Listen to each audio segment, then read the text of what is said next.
أعوذ بالله من الشيطان الرجيم بسم الله الرحمن الرحيم الحمد لله رب العالمين والصلاة والسلام على أشرف المخلوقين محمد وآله وصحبه أجمعين أما بعد സഹോദരന്മാരെ,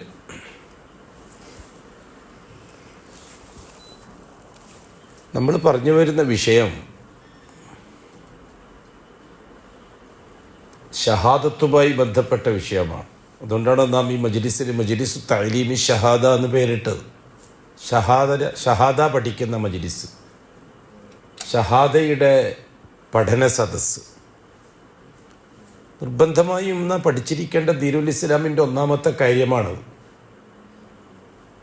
ഹിദായത്ത് നിലനിർത്തിക്കൊണ്ടു പോകുന്നതിന് അല്ലാഹു സുബ്ഹാനഹു വ തആല തന്ന ഒരു വലിയ അനുഗ്രഹമാണ് ഇസ്ലാം. ഇസ്ലാമിലൂടെ ഹിദായത്ത് വരികയല്ല, ഹിദായത്തിലൂടെ ഇസ്ലാം വരികയാണ്. അല്ലാഹു സുബ്ഹാനഹു വ തആല അടിമകൾക്ക് നൽകുന്ന ഒന്നാമത്തെ വിഷയം ഹിദായത്താണ്. നമ്മൾ രണ്ട് കാര്യങ്ങൾ പറഞ്ഞു. ഈ ഭൂമിയിൽ ജീവിക്കുന്ന മനുഷ്യർക്ക് രണ്ട് ആദരവുകളാണ് അല്ലാഹു തആല നൽകുന്നത്. ഒന്ന് അസ്തിത്വപരമായ ആദരവ്, മറ്റേത് ആദർശപരമായ ആദരവ്. അസ്തിത്വപരമായ ആദരവ് എന്ന് പറഞ്ഞാൽ മനുഷ്യനായിരിക്കുക, മനുഷ്യൻ എന്ന ഇൻസാനിയത്തിൻ്റെ പേരിലുള്ള ആദരവ്, മനുഷ്യൻ എന്ന അഡ്രസ്സിലുള്ള ആദരവ്. ആ ആദരവ് ആമ്മാണ്, അതിന് ആദർശവുമായി ബന്ധമില്ല. ആ ആദരവ് ജന്മം കൊണ്ട് കിട്ടുന്നതാണ്, ഒരു മനുഷ്യൻ്റെ ജന്മം കൊണ്ട് കിട്ടുന്നതാണ്. ഒരു മനുഷ്യനായി ജനിച്ചാൽ മാത്രം മതി ആ ആദരവ് കിട്ടാൻ. അതിന് ഖിലാഫത്ത് എന്നാണ് അല്ലാഹു തആല പേരിട്ടിരിക്കുന്നത്. ഇന്നി ജാഇലുൻ ഫിൽ അർളി ഖലീഫ. അല്ലാഹു സുബ്ഹാനഹു വ തആല ഔദ്യോഗികമായി ഭൂമിയുടെ പുറന്തൊലിക്ക് മുകളിൽ ഏർപ്പാടാക്കിയ പകരക്കാര് എന്നാണ് അതിൻ്റെ അർത്ഥം. അള്ളാഹുവിൻ്റെ ഔദ്യോഗിക സംവിധാനമാണത്. അല്ലാഹു തആല മനഃപൂർവ്വം ചെയ്തതാണത്. ഭൂമിയിൽ ജീവിക്കുന്ന മനുഷ്യൻ ഖലീഫയാണ്, പകരക്കാരനാണ്. അള്ളാഹു നിശ്ചയിച്ച പകരക്കാരൻ. ഒരു പകരക്കാരന് പ്രത്യേകത വരുമ്പോൾ ആ പ്രത്യേകത ആരാണോ പകരക്കാരാക്കിയത് അവരുടെ പ്രത്യേകതയാണ്. ഒരു മുതലാളി ഒരു ബിസിനസ്സിന് ഒരാളെ ഏർപ്പാടാക്കിയിട്ട് പോയാൽ ആ ഏർപ്പാടാക്കിയിട്ട് പോയ ആൾക്കാരെ ഉദ്യോഗസ്ഥന്മാരോ അല്ലെങ്കിൽ തൊഴിലാളികൾ ബഹുമാനിക്കുന്നത് അയാളെ പരിഗണിച്ചുകൊണ്ടല്ല, മുതലാളിനെ പരിഗണിച്ചുകൊണ്ടാണ്. മുതലാളിനെ പരിഗണിച്ചുകൊണ്ടാണ് ആ പ്രതിനിധിയെ ബഹുമാനിക്കുന്നത്, ആ പകരക്കാരൻ എന്ന അഡ്രസ്സിൽ. അല്ലാഹു സുബ്ഹാനഹു വ തആല ഭൂമിയിൽ പകരക്കാര് എന്ന അഡ്രസ്സും വെച്ചിട്ട് ഏർപ്പാടാക്കിയിരിക്കുന്നത് മനുഷ്യനെയാണ്. ഏതായി മനുഷ്യൻ? ബനു ആദം. ഒരു സൃഷ്ടി ഭൂമിയിൽ ഖലീഫയാവാനുള്ള ഒന്നാമത്തെ ഷർത്ത് അവൻ ഇൻസാനായിരിക്കണം. ഇൻസാനാകാനുള്ള ഷർത്ത് എന്താ? ബനു ആദമായിരിക്കണം. രണ്ട് കാലുണ്ടായാൽ മാത്രം പോരാ. രണ്ട് കാലും കയ്യും നാവും മാത്രം ഉണ്ടായാൽ പോരാ. അതുകൊണ്ടാണ് നാം ചിമ്പാൻസികളെയോ ദിനോസറുകളെയോ ജർവകളെയോ ഇൻസാൻ്റെ ലിസ്റ്റിൽ ഉൾപ്പെടുത്താത്തത്. അതൊക്കെ ഈ ഭൂമിയുടെ സൃഷ്ടി, ഭൂമിയിൽ അല്ലാഹു തആല നിർമ്മിച്ച, ഭൂമിയിൽ തന്നെ നശിപ്പിച്ച ഭൂമിയുടെ സൃഷ്ടിക്കും. ലക്ഷക്കണക്കിന് വരുന്ന സൃഷ്ടിജാലങ്ങളെ കൂട്ടത്തിലൊരു സൃഷ്ടി, അതിനൊരു പ്രത്യേകതയുമില്ല. പക്ഷെ മനുഷ്യനുമായിട്ട് അതിന് ബന്ധമില്ല. ഒരു സൃഷ്ടി മനുഷ്യനാകണമെങ്കിൽ അതിൻ്റെ ഷർത്ത് അവൻ ബനു ആദമായിരിക്കണം, ആദമിൻ്റെ സന്തതിയായിരിക്കണം. കാരണം അല്ലാഹു സുബ്ഹാനഹു വ തആല മനുഷ്യനെ പരിചയപ്പെടുത്തി തന്നത് ആദമിൻ്റെ സന്തതി എന്ന അഡ്രസ്സിലാണ്. യാ ബനി ആദം. അല്ലാഹു തആല വിളിച്ചത് തന്നെ അങ്ങനെയാണ്. ഓ ആദമിൻ്റെ സന്തതികളെ, ആദമിൻ്റെ സന്തതികളെ. അപ്പോൾ ഇൻസാൻ ആരാന്ന് നമുക്ക് പിടുത്തം കിട്ടി. മനുഷ്യനാരാണെന്ന് നമുക്ക് മനസ്സിലായി. ഇപ്പോൾ ആരാണ് ഈ മനുഷ്യനെന്ന് ചോദിച്ചാൽ അതിന് ഉടനെ അർത്ഥം അത് ബനു ആദമാണ്, ആദമിൻ്റെ സന്തതിയാണ്. ആദം ആരാണ്? നമ്മൾ സൂറത്തുൽ ബഖറ, സൂറത്തുൽ അംബിയ, അതേപോലെ തന്നെ അങ്ങനെ പല സൂറത്തുകളിലും, സൂറത്തുൽ ആലി ഇമ്രാൻ, പല സൂറത്തുകളിലും അല്ലാഹു സുബ്ഹാനഹു വ തആല ആദം ആരാണെന്ന് പരിചയപ്പെടുത്തി തന്നിട്ടുണ്ട്. ആദം തികച്ചും ആകാശത്തിൻ്റെ സൃഷ്ടിയാണ്. ആദം ഭൂമിയുടെ സൃഷ്ടിയല്ല. അതുകൊണ്ട് തന്നെ മനുഷ്യൻ എന്ന സൃഷ്ടി അവൻ്റെ ഉൽപ്പത്തി അഭൗതികവും പ്രത്യുൽപാദനം ഭൗതികവും ആണ്. അഭൗതികം കൊണ്ട് ഉദ്ദേശിക്കുന്നത് വഹ്യ് കൊണ്ട് മാത്രം മനസ്സിലാകുന്ന വിഷയം. വഹ്യ് കൊണ്ട് മാത്രം മനസ്സിലാക്കാൻ പറ്റുന്ന വിഷയത്തിനാണ് നാം അഭൗതികം എന്ന് പറയുന്നത്, ഗൈബ് എന്ന് പറയുന്നത്. അത് ആകാശത്തിൽ തന്നെ ആകണമെന്നില്ല, ഭൂമിയിലായാലും അഭൗതികമാവാം. ഈസാ അലൈഹി സ്വലാത്തു വസ്സലാമിൻ്റെ ജന്മം അഭൗതികമാണ്. കാരണം വഹ്യ് കൊണ്ട് മാത്രമേ ഈസാ നബിൻ്റെ ജന്മം നമുക്ക് മനസ്സിലായി വരുള്ളൂ. ഭൗതികമായി, സാങ്കേതികമായി, കൗനിയായി ഈസാ നബിൻ്റെ ജന്മത്തെ ഗണിച്ചെടുക്കാൻ നമുക്ക് കഴിയില്ല. കാരണം ശാസ്ത്രത്തിന് പിന്നെ ഒതുക്കി കിട്ടുന്നതല്ല ഈസാ അലൈഹി സ്വലാത്തു വസ്സലാമിൻ്റെ ജന്മം. അതുകൊണ്ടത് ഗൈബാണ്. യൂനുസ് നബി അലൈഹി സ്വലാത്തു വസ്സലാം മത്സ്യത്തിൻ്റെ വയറ്റിലകപ്പെട്ട് കുറേ ദിവസം താമസിച്ചു എന്നത് ഗൈബാണ്. അള്ളാഹ് പറഞ്ഞു എന്നതുകൊണ്ട് മാത്രമാണ് നാം അത് അംഗീകരിക്കുന്നത്. അതിൻ്റെ സയൻസ് കൗനിയായ മീൻസ് സയൻസ് പരമായ ഒന്നുകൊണ്ടും തെളിയിക്കാൻ പറ്റുകയില്ല. യൂനുസ് നബി അലൈഹി സ്വലാത്തു വസ്സലാമിൻ്റെ അസ്ഹാബുൽ കഹ്ഫ്, ഗുഹാവാസികൾ 309 കൊല്ലം ഗുഹയിൽ കഴിച്ചു കൂട്ടി ഉറങ്ങിയിട്ട് എഴുന്നേറ്റ് വന്നവരാണ് അവർ. അവരെ സംബന്ധിച്ച് അള്ളാഹു തആല സൂറത്തുൽ കഹ്ഫിൽ വളരെ കൃത്യമായി പറഞ്ഞു തന്നിട്ടുണ്ട്. അള്ളാഹ് പറഞ്ഞു എന്നത് മാത്രമാണ് ഈ തെളിവ്. അതുകൊണ്ടാണ് നമ്മൾ അംഗീകരിച്ചു കൊടുക്കുന്നത്. കൗനിയായി, ശാസ്ത്രീയമായിട്ട് അസ്ഹാബുൽ കഹ്ഫ് എങ്ങനെയാണ് അവിടെ താമസിച്ചതെന്ന് തെളിയിക്കാനൊന്നും ആരെ കൊണ്ടും പറ്റൂല. അങ്ങനെ പല സംഭവങ്ങളും, അതുപോലെ പല സംഭവങ്ങളും, ഒരുപാട് സംഭവങ്ങളുണ്ട്. അയ്യൂബ് അലൈഹി സ്വലാത്തു വസ്സലാം കാലിട്ടടിച്ചപ്പോൾ വെള്ളം വന്നു. ഉർക്കുദ് ബിരിജ്ലി കഹാദ മുഗ്തസലും ബാരിദും വശറാബ്. എങ്ങനെ? അതേതാ വെള്ളം? കൗനിയായി സയൻസ് പരമായിട്ടത് എങ്ങനെയാണ് തെളിയിക്കാൻ പറ്റുക? ഗൈബാണ് കാര്യം, അഭൗതികമാണ് വിഷയം. അതുകൊണ്ട് ഭൂമിയിലാണ്, ദുനിയാവിലാണ് നടക്കുന്നത് എന്നതുകൊണ്ട് അത് ഭൗതികമാക്കാനൊന്നും പറ്റില്ല.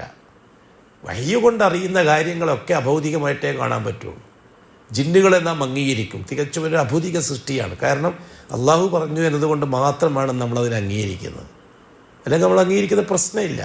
കാരണം സയൻറ്റിഫിക്കലായിട്ട് ജിന്നിനെ ഗണിച്ചെടുക്കാൻ പറ്റുകയില്ല, ഒരിക്കലും പറ്റില്ല. കാരണം സയൻസിൽ ഒതുങ്ങി കിട്ടൂല ജിന്ന്. വളരെ കൃത്യമല്ലേ റസൂലുള്ളാഹി സ്വല്ലല്ലാഹു അലൈഹി വസല്ലം? അതുകൊണ്ടല്ലേ സഹാബാക്കൾക്ക് പോലും ഒരു ജിന്നിനെ പരിചയപ്പെടുത്തി കൊടുക്കാതിരുന്നത്? സഹാബാക്കൾക്ക് ജിന്നിനെ പരിചയപ്പെടുത്തി കൊടുത്തിട്ടില്ല. അബ്ദുല്ലാഹി ബിൻ മസ്ഊദ് റളിയല്ലാഹു തആല അൻഹുവിൽ നിന്ന് നിവേദനം ചെയ്തൊരു ഹദീസ്, റസൂലുള്ളാഹി സ്വല്ലല്ലാഹു അലൈഹി വസല്ലം തായിഫിൽ നിന്ന്, സംഭവങ്ങൾക്ക് പിറകെ നമുക്ക് വിശദീകരിക്കാം. തായിഫിൽ പോയ ചരിത്രം നമുക്കറിയാം. റസൂലുള്ളാഹി സ്വല്ലല്ലാഹു അലൈഹി വസല്ലം തായിഫിൽ പോയി ആദ്യം അവിടുത്തെ ഭരണാധികാരികൾ, തായിഫിലെ നേതാക്കന്മാർ, സക്കീഫ് ഗോത്രക്കാർ അംർ ബിൻ സഖഫിയാണ്. അയാളുടെ മക്കളാണ് ഇപ്പം നാട് ഭരിക്കുന്നത്. നേതാവ് നേരത്തെ മരിച്ചുപോയി. 3 മക്കൾ. അതിന് ഉത്തരവാദിത്തം മസ്ഊദ് എന്ന് പറയുന്ന മസ്ഊദ് സഖഫിക്കാണ്. അയാളാണ് പണ്ട് അബ്രഹത്തിന് വഴി കാണിച്ചു കൊടുത്തത് കഅബത്തെ പൊളിക്കാൻ. അബ്രഹത്ത് സഖീഫ് ഗോത്രക്കാരുടെ ഗല്ലികളിലൂടെയായിരുന്നു ആനകളുമായിട്ട് വന്നത്. അപ്പോൾ ഈ അബ്രഹത്തിന് വഴി കാണിച്ചു കൊടുത്തത് സഖീഫ് ഗോത്രത്തിലെ തായിഫ് ഭരണാധികാരിയായ മസ്ഊദ് സഖഫിയാണ്. എന്താണ് ഇതിൻ്റെ പിറകിലെ വികാരം അറിയാമോ? അതിനേക്കെന്താ കാര്യമുണ്ട്. കഅബാലയത്തെ പോലെ ആദരിക്കുന്ന ഒരു ജാറമുണ്ട് തായിഫിൽ, ലാത്തയുടെ ജാറം. വലിയ പള്ളിയാണ് കാലഘട്ടത്തിൽ.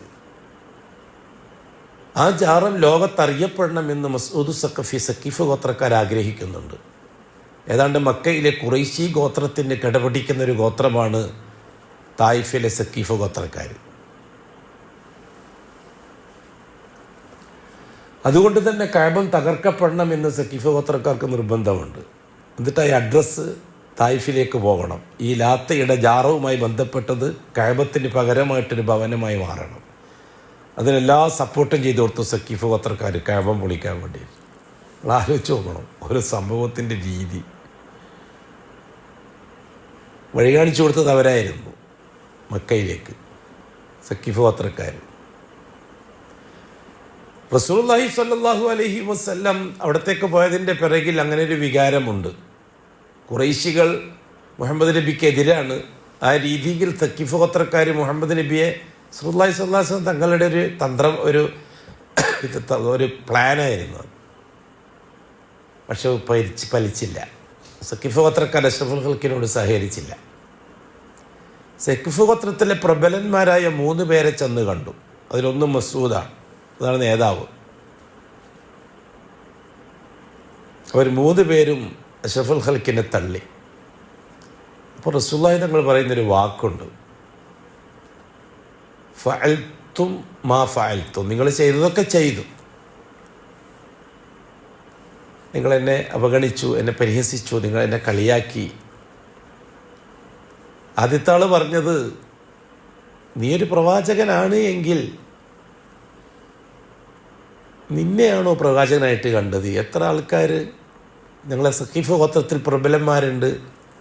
മക്കയിൽ തന്നെ ഖുറൈശി സമൂഹത്തിൽ മഖ്സൂം ഗോത്രത്തിലെ ആൾക്കാരുണ്ട്, തൈം ഗോത്രത്തിലെ ആൾക്കാരുണ്ട്, അമവി ഗോത്രത്തിലെ ആൾക്കാരുണ്ട്. ഈ ഉപ്പിയുമില്ല ഉമ്മിയുമില്ല ആരോരും ഇല്ലാത്ത നിന്നെയാണോ നബിയാക്കാൻ കണ്ടത്? എന്നോട് സംസാരിക്കാൻ പോലും ഞങ്ങളില്ലാതെ തട്ടി റസൂലുള്ളാഹി ഒരാൾ. രണ്ടാമത്തെ ആൾ പറഞ്ഞത്, നിങ്ങളൊരു നബിയാണ് എങ്കിൽ എന്നോട് സംസാരിക്കാനുള്ള യോഗ്യത എനിക്കില്ല, നബി അല്ല എങ്കിൽ എന്നോട് സംസാരിക്കാനുള്ള യോഗ്യത എനിക്കുമില്ല. അങ്ങനെയുണ്ട്. മൂന്നാമത്തെ ആൾ പറഞ്ഞത്, നീ അഥവാ നബിയാണ് എങ്കിൽ അംഗീകരിക്കാൻ ഏതാനും കഴിയില്ല, നമ്മളെ പൂർവികന്മാരെ തള്ളാൻ കഴിയില്ല, വല്ല ശാപു ഇറങ്ങുന്ന ഭയമുണ്ട്, നീ ഒന്ന് പോയി കിട്ടിയാൽ മതി. പരിഹസിച്ചു റസൂലുള്ളാഹി തങ്ങളെ 3 പേരും. വല്ലാത്ത വിഷമം, പ്രയാസം. ഈ സമയത്താണ് റസൂലുള്ളാഹി സ്വല്ലല്ലാഹു അലൈഹി വസല്ലം അവരോട് പറയുന്നത്, മാ ഫഅൽതും മാ ഫഅൽതും, നിങ്ങൾ ചെയ്തതൊക്കെ ചെയ്തു. എനിക്കൊരു റിക്വസ്റ്റ് ഉണ്ട് നിങ്ങളോട്, ഒരപേക്ഷ. ഫക്തുമു അന്നി, നിങ്ങൾ ഞാൻ വന്ന കാര്യം പുറത്ത് വിടരുത്. ഖുറൈശികൾ അറിഞ്ഞാൽ എനിക്ക് തിരിച്ചങ്ങോട്ട് പോകാൻ കഴിയില്ല. അതുകൊണ്ട് നിങ്ങൾ രഹസ്യമായി വെക്കണം, നിങ്ങൾ പരസ്യപ്പെടുത്തരുത്. പക്ഷേ ആ ദുഷ്ടന്മാർ പരസ്യപ്പെടുത്തുക മാത്രമല്ല, തെരുവ് ഗുണ്ടകളെ ഏർപ്പാടാക്കി. റസൂലുള്ളാഹി സ്വല്ലല്ലാഹു അലൈഹി വസല്ലം തങ്ങളെ കളിയാക്കാനും കൂക്കി വിളിക്കാനും. റസൂലുള്ളാഹി സ്വല്ലല്ലാഹു അലൈഹി വസല്ലം തങ്ങൾ അവർ ഇത് തള്ളിയപ്പോൾ നാട്ടിലേക്ക് ഇറങ്ങി വഴിയിൽ കണ്ട ചെറുപ്പക്കാരോടൊക്കെ കാര്യങ്ങൾ പറഞ്ഞു. പക്ഷെ തെരുവ് ഗുണ്ടകൾ അഷ്റഫുൽ ഖൽക്കിനെ പരിഹസിച്ചു, കളിയാക്കി, എറിഞ്ഞു. സെയ്ദ് ബിൻ ഹാരിസ് റളിയല്ലാഹു തആല അൻഹു ഒന്നിച്ചുണ്ടായിരുന്നു. അത് വലിയ കഥ, പറഞ്ഞാൽ അത് പറഞ്ഞ് തീർക്കേണ്ടി വരും, പിന്നെ വിഷയത്തിലെത്തന്നെ. സെയ്ദ് ബിൻ ഹാരിസ് റളിയല്ലാഹു തആല അൻഹു അഷ്റഫുൽ ഖൽക്കിൻ്റെ ഖാദിമാണ്. ഖദീജ റളിയല്ലാഹു തആല അൻഹ കൊടുത്ത ആ സെയ്ദിനെയും കൂട്ടിയിട്ടാണ് റസൂലുള്ളാഹി തങ്ങൾ തായിഫിലേക്ക് പോകുന്നത്. കാൽനടയായിട്ടാണ് പോകുന്നത്, നടന്നിട്ടാണ് പോകുന്നത്. അതിലൊരു തന്ത്രമുണ്ട്. എവിടെയാണ് ഇവർ രണ്ടാളും? റളിയല്ലാഹു അഷ്റഫുൽ ഖൽക്കിൻ്റെ പോറ്റ് വളർത്തുമക എന്നുള്ള പേരിലാണ് അറിയപ്പെടുന്നത്. അപ്പോൾ ഉപ്പയും മോനും കൂടി എവിടെയോ പോകുന്നു. അങ്ങനെ കൂളായിട്ട് കാൽനടയായിട്ട് തന്നെ വരുന്നത് തായിഫിലേക്ക്. വളരെ തന്ത്രപരമായിട്ട് അഷ്റഫുൽ ഖൽക്ക് പ്ലാൻ ചെയ്യുന്ന എല്ലാ കാര്യങ്ങളും. ഇവിടെ സെയ്ദ് ബിൻ ഹാരിസ ഒന്നിച്ചുണ്ട്. ഇവർ കല്ലെറിയാൻ തുടങ്ങി. റസൂലുള്ളാഹി തങ്ങളെ കാല് ലക്ഷ്യമാക്കിക്കൊണ്ടാണ് ഇവർ അറിയുന്നത്. പിള്ളർ റൗഡികൾ. ഈ ഏറെല്ലാം സെയ്ദ് റളിയല്ലാഹു അൻഹു തടഞ്ഞു. അങ്ങനെ സെയ്ദ് അള്ളാഹുവിൻ്റെ കാൽ തലക്കൊക്കെ ഏറുകൊണ്ട് മുറിവ് വന്നു. അഷ്റഫുൽ ഖൽക്കിൻ്റെ കാലിന് ഏറുകൊണ്ട് കാല് പൊട്ടി രക്തം വന്നു. അഷ്റഫുൽ ഖൽക്ക് സല്ലല്ലാഹു അലൈഹി വസല്ലം ഓടിയോടെ, രണ്ടാളും ഓടി, ഒരുപാട് ഓടി. കർണുൽ മനാസിൽ, ഇത് തിരിയുമായിരിക്കും, ഹജ്ജിന് ഉംറയ്ക്ക് ഇഹ്റാം കിട്ടുന്ന സ്ഥലമാണ് കർണുൽ മനാസിൽ. അവിടം വരെ ഓടിയാണ്. റസൂലുള്ളാഹി തങ്ങൾ അവശനാണ്. അഷ്റഫുൽ ഖൽക്ക് ഒരു വലിയ മരത്തിൻ്റെ ചോട്ടിൽ ഇരുന്നു പോയി. അതിനടുത്തൊരു തോട്ടമുണ്ട്, നല്ലൊരു ഈത്തപ്പഴത്തോട്ടം, മുന്തിരിത്തോട്ടം. റസൂലുള്ളാഹി സ്വല്ലല്ലാഹു അലൈഹി വസല്ലം മരത്തിൻ്റെ ചോട്ടിൽ ഇങ്ങനെ ഇരിക്കുന്നതും ക്ഷീണിക്കുന്നതും അവശത അനുഭവിക്കുന്നതും തോട്ടത്തുനിന്ന് രണ്ടാൾ കണ്ടുകൊണ്ടിരിക്കുന്നുണ്ട്. അവർ ശ്രദ്ധിച്ചപ്പോൾ, പരിചയമുള്ള ആളാണല്ലോ, കുറച്ചും കൂടി അടുത്ത് പോയി ശ്രദ്ധിച്ചപ്പോൾ മുഹമ്മദ് സല്ലല്ലാഹു അലൈഹി വസല്ലം. അതാരായിരുന്നല്ലോ രണ്ടാൾ? ഷൈബത്ത് ബിൻ മുഗീറയും ഉത്ബത്ത് ബിൻ മുഗീറയുമാണ്. അവരെ തോട്ടാണ്. നാം പണ്ടേ പറഞ്ഞിട്ടുണ്ട്, മക്ക മുതൽ തായിഫ് വരെ തോട്ടവും സമ്പത്തും ഉള്ളവരായിരുന്നു വലീദിൻ്റെ കുടുംബം, അതേപോലെ തന്നെ മുഗീറയുടെ കുടുംബം. അപ്പോൾ ആ രണ്ടാൾ ഷൈബത്ത് ബിൻ മുഗീറയും ഉത്ബത്ത് ബിൻ മുഗീറയുമാണ്.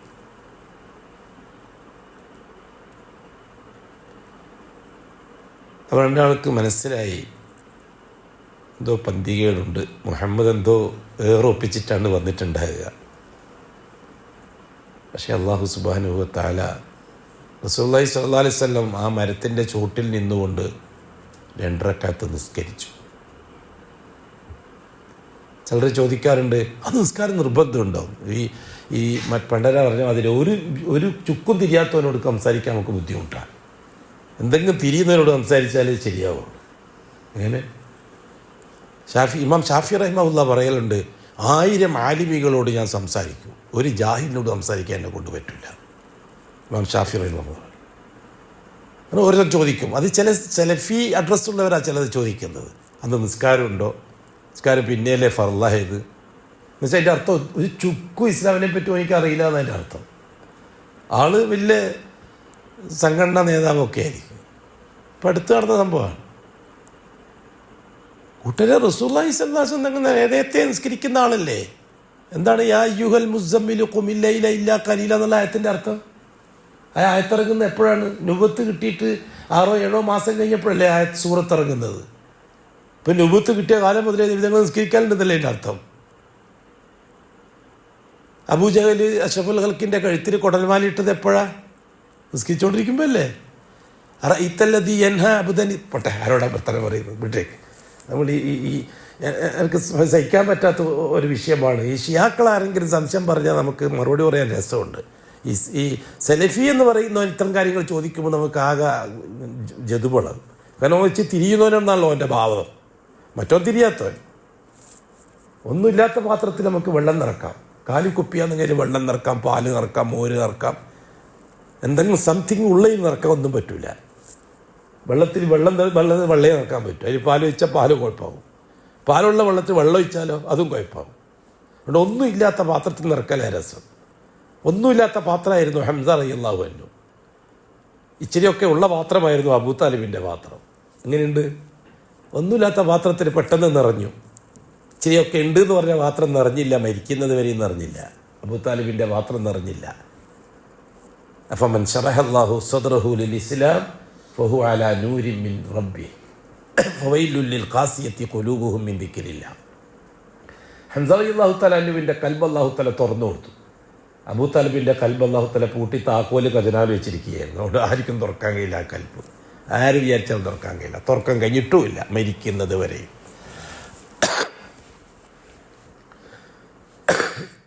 റസൂലുള്ളാഹി സ്വല്ലല്ലാഹു അലൈഹി വസല്ലം ഒരു മരത്തിൻ്റെ ചോട്ടിൽ നിസ്കരിക്കുകയാണ് 2 റക്അത്ത്. റളിയല്ലാഹുവിനെ ഒന്നിച്ചുണ്ട്. എന്നിട്ട് ദുആ ചെയ്തു അല്ലാഹുവിനോട്, അല്ലാഹുമ്മ യാ റബ്ബ് അശ്കു ഇലൈക ളുഅഫത ഖുവ്വതി വഖില്ലത ഹീലതി. അല്ലാഹ്, എൻ്റെ ബലഹീനത ഞാൻ നിന്നോട് പരാതി പറയുക. ഞാൻ ഒന്നിനും കഴിയാത്തൊരുത്തനാണ്, ഒരു ശക്തിയില്ലാത്തൊരുത്തനാണ്. പിന്നെ തന്ത്രം അതും എനിക്കില്ല. കില്ലത്ത ഹീലത്തി, എനിക്ക് തന്ത്രവുമില്ല, മന്ത്രവുമില്ല, ഒന്നുമില്ല എനിക്ക്.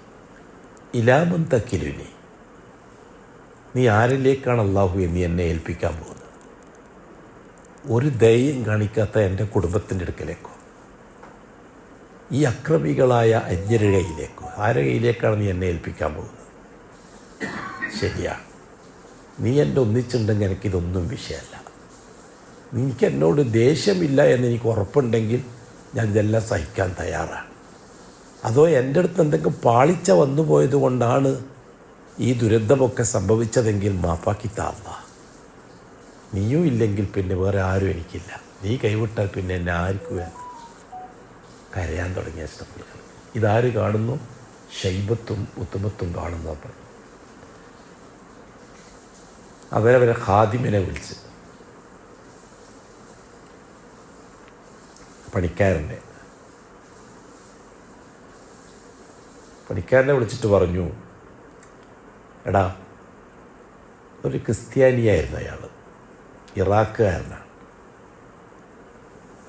എടാ, നീ കുറച്ച് മുന്തിരി ഈത്തപ്പഴമൊക്കെ എടുത്തിട്ട്, അല്ല അവർ കുറച്ച് ഈത്തപ്പഴം മുന്തിരിയൊക്കെ എടുത്തിട്ട് പാത്രത്തിലിട്ട് അയാളോട് പറഞ്ഞു, നീ ഇത് ആ മരത്തിൻ്റെ കീഴിലുള്ള അയാൾക്ക് കൊണ്ടു കൊടുക്കുക. ഭയങ്കര അവശതയിലാണ് കക്ഷി അതും കൊണ്ടുവന്നു. റസൂലുള്ളാഹി സ്വല്ലല്ലാഹു അലൈഹി വസല്ലം തങ്ങൾക്ക് കൊടുത്തു. അഷ്റഫുൽ ഖൽക്ക് അതിൽ നിന്ന് ഒരു മുന്തിരി എടുത്ത് ബിസ്മില്ലാഹ് എന്നും പറഞ്ഞിട്ട് തിന്നു. അപ്പോൾ മറ്റാൾ പറഞ്ഞു, ആ ജോലിക്കാരൻ, ഈ നാട്ടുകാരും അങ്ങനെ പറയുന്നത് കേട്ടിട്ടില്ലല്ലോ, ഈ ബിസ്മില്ല പറഞ്ഞ് തിന്നാറില്ലല്ലോ. അപ്പോൾ റസൂലുള്ളാഹി തങ്ങൾ ചോദിച്ചു, നീ ഏത് നാട്ടുകാരനാണ്? ഞാൻ ഇറാഖിലെ ഇന്ന ഗ്രാമക്കാരനാണ്. ആ, യൂനുസ് നബിൻ്റെ നാട്ടുകാരനല്ലേ? അപ്പോൾ അദ്ദേഹം ചോദിച്ചു, നിങ്ങൾക്കെങ്ങനെ യൂനുസിനെ അറിയാം? നിങ്ങൾക്ക് എടുത്ത പരിചയം? അതെ, യൂനുസ് ഒരു പ്രവാചകനായിരുന്നു, എൻ്റെ സഹോദരനാണ്. വ അന നബിയുൻ, ഞാനും നബിയാണ്. നബിയോ? അതെ, എൻ്റെ പേര് മുഹമ്മദ് എന്ന്. എന്നെ അള്ളാഹു നബിയാക്കി നിശ്ചയിച്ചിട്ടുണ്ട്. ഉടൻ തന്നെ അയാൾ കലിമ പറഞ്ഞ് അവിടുന്ന് മുസ്ലിമായി അഷ്റഫുൽ ഖൽക്കിൻ്റെ തലയും കാലും ഒക്കെ ചുംബിച്ചു. ഇതാര് കണ്ടുകൊണ്ടിരിക്കുന്നു? അവർ കണ്ടുകൊണ്ടിരിക്കുന്നു, മുതലാളി. എന്നിട്ട് ഇദ്ദേഹം പറഞ്ഞു, ഭൂലോകത്തൊരു നബിക്കല്ലാതെ യൂനുസ് നബിനെ അറിയാൻ സാധ്യതയില്ല. ഒരിക്കലും അറബികൾക്ക് യൂനുസിനെ പരിചയമില്ല. തീർച്ചയായിട്ടും നിങ്ങൾ നബി തന്നെയാണ്. കാരണം യൂനുസ് നബിൻ്റെ ചരിത്രം നന്നായിട്ട് ആ നാട്ടുകാർക്ക് അറിയാം. മത്സ്യം വിഴുങ്ങിയതും പിന്നെ വന്നതും ആ ഗ്രാമക്കാർക്ക് അള്ളാഹു ഹിദായത്ത് കൊടുത്തതും ഒക്കെ ചരിത്രം അവർക്കറിയാം. പക്ഷെ അറബികൾക്കറിയില്ല. റസൂലുള്ളാഹി തങ്ങൾ പറഞ്ഞിട്ട് പരിശുദ്ധ ഖുർആൻ ഇറങ്ങിയപ്പോഴാണ് വദ്കുർ അള്ളാഹു തആല യൂനുസ് നബിയെ പറ്റിയുള്ള സംഭവങ്ങൾ പരിശുദ്ധ ഖുർആനിലൂടെ പറഞ്ഞു തന്നപ്പോഴാണ് എല്ലാവർക്കും മനസ്സിലായത്. ആ മനുഷ്യൻ തിരിച്ചു പോയപ്പോൾ മുതലാളിമാർ ചോദിച്ചു, ഓ, നീ ഓൻ്റെ കുടുക്കി കുടുങ്ങിയല്ലേ, ഓൻ്റെ സിഹിറിൽ നീയും കുടുങ്ങിയല്ലേ, നിനക്ക് കൊണ്ടു കൊടുക്കാൻ വേണ്ടി പറഞ്ഞാൽ കടത്തിട്ട് വന്നാൽ പോരെ? അപ്പോൾ അദ്ദേഹം പറഞ്ഞു അവരോട്, മുതലാളിയോട്, ശൈബത്തിനോടും ഉത്തുബത്തിനോടും, നിങ്ങൾ ഉദ്ദേശിക്കുന്ന ആളല്ല, അയാൾ ഈ ലോകം മുഴുവനും ജയിച്ചടക്കും. അയാൾ അള്ളാഹുവിൻ്റെ പ്രവാചകനാണ്. അള്ളാഹുവിൻ്റെ പ്രവാചകൻ അറിയുന്ന കാര്യം മാത്രമേ അയാൾ പറഞ്ഞിട്ടുള്ളൂ. അതുകൊണ്ട് തന്നെയാണ് ഞാൻ അംഗീകരിച്ചത്. എനിക്ക് ക്രിസ്ത്യാനിയായിട്ട് തന്നെ ജീവിച്ചാൽ പോരാ, ഇങ്ങനൊരു പ്രവാചകൻ വരുമെന്ന് ഞങ്ങളുടെ പൂർവികന്മാർ പറഞ്ഞു തന്നിട്ടുണ്ട്. കണ്ടു കിട്ടിയാൽ വിശ്വസിക്കാതിരിക്കാൻ നിവൃത്തിയില്ല. അതുകൊണ്ടാണ് ഞാൻ വിശ്വസിച്ചത്. ശരി, നീ അനുഭവിച്ചൊന്നും പറഞ്ഞിട്ട് അവർ പ്രശ്നം ഡ്രോപ്പ് ചെയ്തു. എൻ്റെ വിഷയം അതല്ല. റസൂലുള്ളാഹി സ്വല്ലല്ലാഹു അലൈഹി വസല്ലമ തങ്ങളും സെയ്ദ് റളിയല്ലാഹു തആല അൻഹുവും അവിടെ നിന്ന് നടന്നു. കുറേ നടന്നപ്പോൾ ഭയങ്കരമായ മഴക്കാർ, ഇരുട്ടി അന്തരീക്ഷം. സെയ്ദ് റളിയല്ലാഹു അൻഹുവിന് റസൂലുള്ളാഹി തങ്ങളെ കാണാൻ പറ്റാത്തൊരു ചുറ്റുപാടുണ്ടായി. ശബ്ദം മാത്രം കേൾക്കാം, ഒരു കോലാഹലം. അവിടെയാണ് റസൂലുള്ളാഹി തങ്ങളെ നുബുവത്തിൽ ആദ്യമായി ജിന്നുകൾ അഷ്റഫുൽ ഖൽക്കിനെ സമീപിക്കുന്നത്. പറയാനാണ് ഇത്രയും പറയേണ്ടി വന്നത്. ജിന്നുകൾ റസൂലുള്ളാഹി തങ്ങളെ സമീപിക്കുന്നത് ആദ്യമായിട്ട് അവിടെ നിന്നാണ്. അവർ ജൂത ജിന്നുകളായിരുന്നു. പക്ഷെ സെയ്ദ് റളിയല്ലാഹു തആല അൻഹു കണ്ടിട്ടില്ല. ജിന്ന് യാഥാർത്ഥ്യമാണ്. ഈസാ അലൈഹി സ്വലാത്തു വസ്സലാമിനെ പോലെ യാഥാർത്ഥ്യമാണ്, തികച്ചും അഭൗതികമാണ്. അതുകൊണ്ട് തന്നെ അഷ്റഫുൽ ഖൽക്കല്ലാതെ വേറെ ആരും ജിന്നിനെ കണ്ടിട്ടില്ല, റസൂലുള്ളാഹി കാണിച്ചു കൊടുത്തിട്ടുമില്ല. അവരെ സംബന്ധിച്ചാണ് പരിശുദ്ധ ഖുർആനിൽ ആയത്ത് സമീന ഖുർആനിൻ അജബ,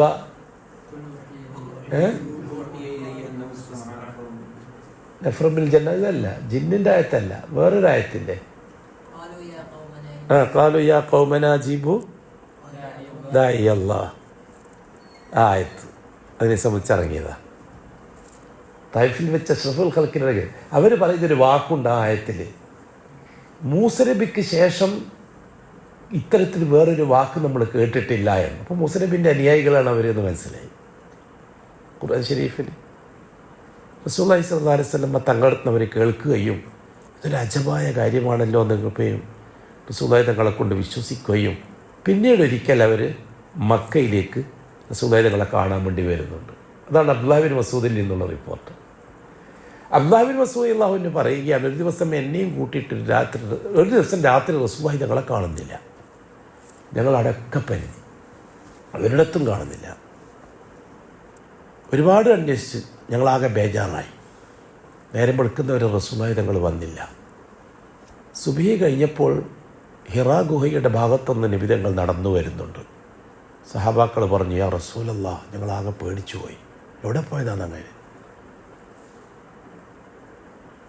എവിടെ പോയതാണ് തങ്ങളെ? തങ്ങളെ ആരോ കൊണ്ടുപോയി വധിച്ചു കളഞ്ഞു ഞങ്ങൾക്ക് തോന്നിപ്പോയല്ലോ. അപ്പോൾ റസൂലുള്ളാഹി തങ്ങൾ പറയുന്നത്, ജിന്നുകളിൽ നിന്നൊരു സംഘം എന്നെ കാണാൻ വന്നു. എന്നെ അവർ കൂട്ടിക്കൊണ്ടുപോയി. അവിടെ ഇതുവരെയും ഞാൻ കഴിച്ചു കൂട്ടി. അവർക്ക് ഖുർആൻ പാരായണം ചെയ്തു കൊടുക്കുകയും പഠിപ്പിക്കുകയും ചെയ്തു. ഇതിനെ സംബന്ധിച്ച് ചോദിക്കുന്നുണ്ട് ബഹുമാനപ്പെട്ട ഉർവ റളിയല്ലാഹു തആല അബ്ദുല്ലാഹ് ബിൻ മസ്ഊദിനോട്. അന്ന് ലൈലത്തുൽ ജിന്ന്, റസൂലുള്ളാഹി തങ്ങൾ ജിന്നുമായിട്ട് ബന്ധപ്പെട്ട ആ രാത്രി നിങ്ങൾക്കതിനെപ്പറ്റി വല്ല അറിവുണ്ടോ? ഉണ്ട്. അബ്ദുല്ലാഹ് ബിൻ മസ്ഊദ് പറയുന്നുണ്ട്, എന്നെയും കൂട്ടിയിട്ട് റസൂലുള്ളാഹി തങ്ങൾ ആ താഴ്വരയിലേക്ക് പോയി. നബി തങ്ങളൊരു വര വരച്ചു. അത് പറയാനാണ് ഞാൻ ഇത്രയും പറഞ്ഞത്. നബി തങ്ങളൊരു വര വരച്ചു. എന്നിട്ട് എന്നോട് പറഞ്ഞു, മസ്ഊദ്, ഇബ്നു മസ്ഊദ്, അബ്ദുള്ള, ഈ വരൻ്റെ അപ്പുറത്തേക്ക് കടക്കരുത്. എന്തൊക്കെയോ ശബ്ദം കേൾക്കും, പേടിച്ചു പോകരുത്. എന്തൊക്കെയോ ബഹളം കേൾക്കും, പേടിച്ചു പോകരുത്. ഇവിടുന്ന് അപ്പുറത്തേക്ക് കടക്കാനും പാടില്ല, ഇവിടെ നിന്നോളണം. അബ്ദുല്ലാഹ് ബിൻ മസ്ഊദ് പറയുന്നു, റസൂലുള്ളാഹി പോയി. ഒരുപാട് സമയം കഴിഞ്ഞിട്ടാണ് തിരിച്ചു വന്നത്. അബ്ദുള്ള വല്ലതും കേട്ടോ? ഭയങ്കരമായ ശബ്ദം കേട്ടു നബിയെ. പേടിച്ചിട്ടില്ലല്ലോ? ഇല്ല. എന്തെങ്കിലും കണ്ടോ? ഇല്ല. എന്നാ വാ പോവാന്നോ? അബ്ദുല്ലാഹ് ബിൻ മസ്ഊദ് പറയുന്നു, പിന്നീട് ഞങ്ങൾ പോയി നോക്കി. അവിടെ എന്തൊക്കെയോ അവശിഷ്ടങ്ങൾ ഞങ്ങൾ കണ്ടു, തീ കത്തിച്ച അടയാളങ്ങൾ, അതുപോലെല്ലാം. ഇവിടെ ഞാൻ പറഞ്ഞു വരുന്നത്, ഒരൊറ്റ സഹാബിക്ക് പോലും ജിന്നിനെ റസൂലുള്ളാഹി തങ്ങൾ കാണിച്ചു കൊടുത്തിട്ടില്ല. അത് പറയാനാണ് ഇത്രയും പറഞ്ഞത്. എന്നാൽ ജിന്നോ, വല്ലാഹി അത് യാഥാർത്ഥ്യമാണ്, സങ്കല്പമല്ല. ജിന്ന് ഹക്ക, വിശ്വസിക്കൽ ഖുർആനാണ്.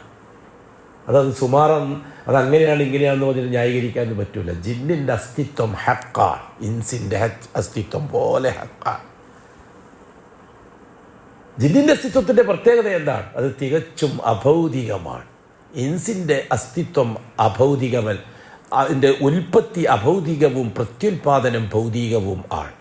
ജിന്നിൻ്റെ പ്രത്യുൽപാദനവും അഭൗതികമാണ്, ഉൽപ്പത്തിയും അഭൗതികമാണ്. ആദം അലൈഹിസ്സലാത്തു വസ്സലാമിൻ്റെ ഭാര്യ ഹവ്വ, ഇബ്ലീസിൻ്റെ ഭാര്യ, പരിചയമുണ്ടോ? കാസർഗോഡുകാർക്കാർക്കെങ്കിലും ഭാര്യ ഉണ്ടോ? അല്ലാഹു അലം. ഇബ്ലീസിൻ്റെ ഭാര്യയിലൂടെ തന്നെയാണോ മക്കളുണ്ടായത്, ജിന്നുകളുണ്ടായത്? അല്ലാഹു അലം. അവരെന്നാളും കല്യാണം കഴിച്ചിട്ടുണ്ടോ?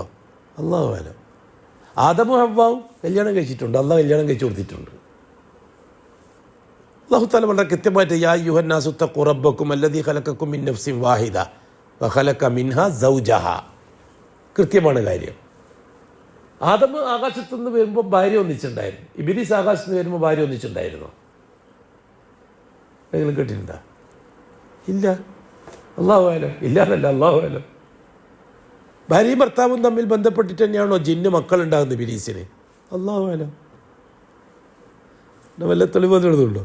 ഉണ്ടൊക്കെ പറയൂ. എന്നാൽ യാഥാർത്ഥ്യമല്ലേ ഇബ്ലീസിന് മക്കൾ? അതെ, ബനു ഇബ്ലീസ് ജിന്നുകൾ, ബനു ആദം മനുഷ്യർ. യാതൊരു സംശയ കാര്യത്തിലില്ല. യാ മഅ്ശറൽ ജിന്നി വൽ ഇൻസ് ഇൻ ഇസ്തതഅ്തും അൻ തൻഫുദു മിൻ അഖ്താരി സമാവാതി വൽ അർളി ഫൻഫുദു ലാ തൻഫുദൂന ഇല്ലാ ബിസുൽത്താൻ ഫബിഅയ്യി ആലാഇ റബ്ബിക്കുമാ തുകദ്ദിബാൻ. അപ്പം ഞാൻ പറഞ്ഞു വന്നത്, അല്ലാഹു സുബ്ഹാനഹു വ തആല ഭൗതികവും അഭൗതികവും വിശദീകരിച്ചു തന്നിട്ടുണ്ട് എന്നാ. ഏതൊരു പ്രാസംഗികം പ്രസംഗിക്കുന്നത് കേട്ടു, അല്ലാഹ് അല്ലാത്ത എല്ലാം ഭൗതികവും അല്ലാഹ് അഭൗതികവുമാണ്. ഏതൊരു മുജാഹിദ് പ്രാസംഗികനാണ്. അല്ലാഹ് അഭൗതികം എന്ന് പറഞ്ഞാൽ അല്ലാഹ് സൃഷ്ടി എന്നല്ലേ എൻ്റെ അർത്ഥം. കൂട്ടലെ ഭൗതികം അഭൗതികം എന്നത് സൃഷ്ടിയുടെ വിശേഷ സിഫത്തല്ലേ. അതുകൊണ്ടല്ലേ ആലമുൽ ഗൈബി വശഹാദ ആയത്. ആലം എന്ന് പറഞ്ഞാൽ ലോകം, ലോകം മഖ്ലൂക്കാണ്. ലോകം രണ്ട് തരമാണ്. ഒന്ന് അൽ ഗൈബ്, അഭൗതിക ലോകം, മറ്റേത് ഷഹാദ, ഭൗതിക ലോകം. അപ്പം അഭൗതികം ഭൗതികം എന്നത് മഖ്ലൂക്കിൻ്റെ സിഫത്താണ്. അള്ളാഹു ഖാലിഖാണ്. അപ്പം ഭൗതികതയുടെയും അഭൗതികതയുടെയും ഖാലിഖാണ് അള്ളാഹു, അപ്പുറത്താണ് അള്ളാഹു. ഇപ്പം അള്ളാഹു അഭൗതികമാണെന്ന് പറയുന്നത് എങ്ങനെ? മഖ്ലൂക്കിന് തുല്യമാണെന്നല്ലേ എൻ്റെ അർത്ഥം? എന്തെങ്കിലും പ്രസംഗിക്കില്ല ആ സംഘടനയെ വിജയിപ്പിക്കാൻ വേണ്ടിയിട്ട്. അള്ളാഹു സുബ്ഹാനഹു വ തആല ആദം അലൈഹിസ്സലാത്തു വസ്സലാമിൻ്റെ ഉൽപ്പത്തി നിർമ്മാണം ആകാശത്തിൽ വെച്ച് നടത്തി. ഇണയായ ഹവ്വാനെയും ആകാശത്തിൽ വെച്ച് നിർമ്മിച്ചു. അതുകൊണ്ട് തന്നെ മനുഷ്യൻ എന്ന സൃഷ്ടിയുടെ ഉൽപ്പത്തി തികച്ചും അഭൗതികമാണ്. മനുഷ്യൻ ആകാശത്തിൻ്റെ സൃഷ്ടിയാണ്, ഭൂമിയുടെ സൃഷ്ടിയല്ല. അതുകൊണ്ട് തന്നെ മനുഷ്യൻ എന്ന സൃഷ്ടിയുടെ ഉൽപ്പത്തി കണ്ടെത്താൻ വേണ്ടിയിട്ട് ഭൗതികമായ ഭൂമിയിലെ സൃഷ്ടികളെ കണ്ടെത്തുന്നത് ജഹാലത്താണ്, വിവരക്കേടാണ്. അത് പരിണാമവാദമായാലും ശരി, അതേപോലെ തന്നെ സൃഷ്ടിവാദമായാലും ക്രിയേഷനിസമായാലും ശരി, അതേപോലെ തന്നെ ചിമ്പാൻസിവാദമായാലും ശരി, അതൊക്കെ മനുഷ്യനുമായിട്ട് ബന്ധപ്പെട്ടത് ജഹാലത്താണ്. അങ്ങനെ ഒരു സൃഷ്ടിയുണ്ടോ ഇല്ല എന്ന് വേണമെങ്കിൽ അവർക്ക് പറയാം, പറഞ്ഞോട്ടെ, നമുക്ക് വിഷയമല്ല. അതാണ് ഈ മനുഷ്യൻ എന്ന് പറഞ്ഞത് കള്ളത്തരമാണ്, ജഹാലത്താണ്, വിവരക്കേടാണ്. അത് ഖുർആനിലെ നെസ്സിനെതിരുമാണ്. അപ്പം അല്ലാഹു സുബ്ഹാനഹു വ തആല അവർ രണ്ടുപേരെയും ആകാശത്തിൽ നിർമ്മിച്ച് അവിടെ നടന്ന സംഭവങ്ങളുമായിട്ടാണ് ഖിലാഫത്തിന് ബന്ധം പറഞ്ഞു വരുന്നത്. അല്ലാഹു തആല മനുഷ്യൻ എന്ന സൃഷ്ടിക്ക് ഖിലാഫത്ത് എന്ന ഔദ്യോഗിക പദവി കൊടുക്കുന്നത് ആകാശത്തിൽ വെച്ചാണ്. എപ്പോഴാണ് ആകാശത്തിൽ വെച്ച് ആ പദവി അല്ലാഹു തആല കൊടുക്കുന്നത്? അർവാഹുകളുടെ സമ്മേളനത്തിൽ വെച്ച് റുബൂബിയത്തിലുള്ള ഷഹാദ മനുഷ്യന്റെ റൂഹുകൾ പൂർണ്ണമായി നിർവഹിച്ചപ്പോൾ കാലു ബല ഷഹിദിന, അല്ലാഹുവാണ് റബ്ബ്, ഞങ്ങൾ അത് അംഗീകരിക്കാൻ തയ്യാറാണ്. അഷ്ഹദു അല്ലാ റബ്ബ ഇല്ലല്ലാഹ്. അപ്പോൾ ആദ്യത്തെ ഷഹാദ ആകാശ ലോകത്ത് വെച്ച് നടന്നു. ആ ഷഹാദ ഏതൊരു ശരീരത്തിൽ നിക്ഷിപ്തമാണ് നിശ്ചയിക്കുന്നുണ്ടോ, ഏത് ശരീരത്തിൽ അല്ലാഹു തആല ഇറക്കുന്നുണ്ടോ ആ ശരീരം അള്ളാഹുവിൻ്റെ റുബൂബിയത്ത് അംഗീകരിച്ച് ഷഹാദത്ത് പറഞ്ഞ മുസ്ലിമാണ്. അതുകൊണ്ട് തന്നെ ഭൂലോകത്ത് ജീവിക്കുന്ന മനുഷ്യർ മുഴുവനും ജനിക്കുന്നത് മുസ്ലിമായിട്ടാണ്. അതുകൊണ്ട് തന്നെ ജന്മം ഇസ്ലാമിലായതുകൊണ്ട് ഖിലാഫത്ത് എന്നത് മനുഷ്യന് ജന്മം കിട്ടുന്ന ഗുണമാണ് എന്ന് പറഞ്ഞാലാണ് ഇത്രയും ഞാൻ പറയേണ്ടതുള്ളൂ. ഭൂമിയിൽ ജീവിക്കുന്ന മനുഷ്യരെ മുഴുവനും, ഏത് മതക്കാരനായാലും ഏത് ജാതിക്കാരനായാലും ഏത് വിശ്വാസക്കാരനായാലും, ഭൂമിയിൽ ജീവിക്കുന്ന മനുഷ്യരെ മുഴുവനും അൽ-ഇൻസാന്റെ ലിസ്റ്റിലാണ്. അൽ-ഇൻസാൻ അത് തികച്ചും ആകാശത്തിന്റെ നിർമ്മിതിയാണ്. ആ അൽ-ഇൻസാന്റെ ശരീരത്തിൽ പ്രവർത്തിക്കുന്ന റൂഹ് 100% അള്ളാഹുവിന്റെ റുബൂബിയത്തിൽ ഷഹാദത്ത് പറഞ്ഞ് മുസ്ലിമായ റൂഹുകളാണ്. ആ റൂഹുകൾ ഏതൊരു ശരീരത്തിൽ അല്ലാഹു തആല ഗർഭാശയത്തിൽ നിശ്ചയിക്കുന്നുവോ ആ റൂഹുള്ള ശരീരം മുസ്ലിമാണ്. അതുകൊണ്ട് തന്നെ ഭൂമിയിൽ ജനിച്ചു വീഴുന്ന മുഴുവൻ മനുഷ്യരും അള്ളാഹുവിൻ്റെ മുസ്ലിമായ അടിമകൾ. അതുകൊണ്ടാണ് റസൂലുള്ളാഹി പറഞ്ഞത് കുല്ലു മൗലൂദിൻ യൂലദു അലൽ ഫിത്ര, എല്ലാ മനുഷ്യക്കുഞ്ഞും ജനിച്ചു വീഴുന്നത് പ്യൂർ ഇസ്ലാമിലാണ്. അവിടെ ജന്മം കൊണ്ട് കിട്ടുന്ന ഗുണമാണ് ഖിലാഫത്ത് എന്നാണ് പറഞ്ഞു വരുന്നത്. അള്ളാഹുവിൻ്റെ പകരക്കാരൻ എന്ന ഔദ്യോഗിക പദവി, ആ പകരക്കാർക്കാണ് അല്ലാഹു തആല ഇവിടെ ആവശ്യങ്ങളും ആവശ്യ പൂർത്തീകരണത്തിൻ്റെ വസ്തുക്കളും നിശ്ചയിച്ചു വെച്ചിരിക്കുന്നത്. നമ്മൾ പലപ്പോഴും ചർച്ച ചെയ്ത വിഷയമാണ്. ഇൻസാനിയത്തിൻ്റെ അഡ്രസ്സിലാണ് അല്ലാഹു തആല ആവശ്യങ്ങൾ പൂർത്തിയാക്കി കൊടുക്കുന്നത്. അല്ലാഹു തആല ആദർശം നോക്കിയിട്ടല്ല, വിശ്വാസം നോക്കിയിട്ടല്ല, കർമ്മം നോക്കിയിട്ടല്ല.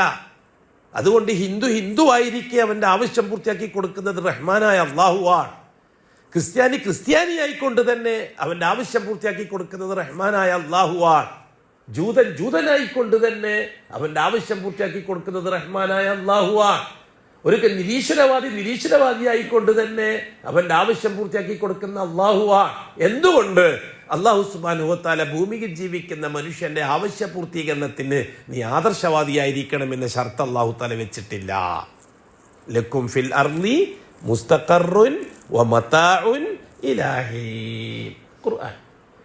ഭൂമിയിൽ ജീവിക്കാൻ വന്ന മനുഷ്യരോട് അല്ലാഹു തആല പൊതുവിൽ പറഞ്ഞ വിഷയമാണ് ലക്കും ഫിൽ അർള്, ഭൂമിയിൽ നിങ്ങൾക്ക് വേണ്ടി ഏർപ്പാടാക്കി വെച്ചിട്ടുണ്ട്. മുസ്തഖറുൻ, താമസിക്കാനുള്ള സൗകര്യം, വ മതാഉൻ, തിന്നാനും കുടിക്കാനുള്ള വിഭവങ്ങൾ, മൊത്തത്തിലെല്ലാവർക്കും. അതുകൊണ്ട് ഫീഹാ തഹ്യൗൻ, ഈ ഭൂമിയിൽ ഇനി നിങ്ങൾ ജീവിക്കണം. വ ഫീഹാ തമൂതൂൻ, ഈ ഭൂമിയിൽ നിങ്ങൾ മരിക്കണം. വ മിൻഹാ തുഖ്റജൂൻ, എല്ലാവരും മരിച്ചു കഴിഞ്ഞാൽ ഒരു ദിവസം നിങ്ങളെ ഞാൻ ഉയർത്തെഴുന്നേൽപ്പിക്കും.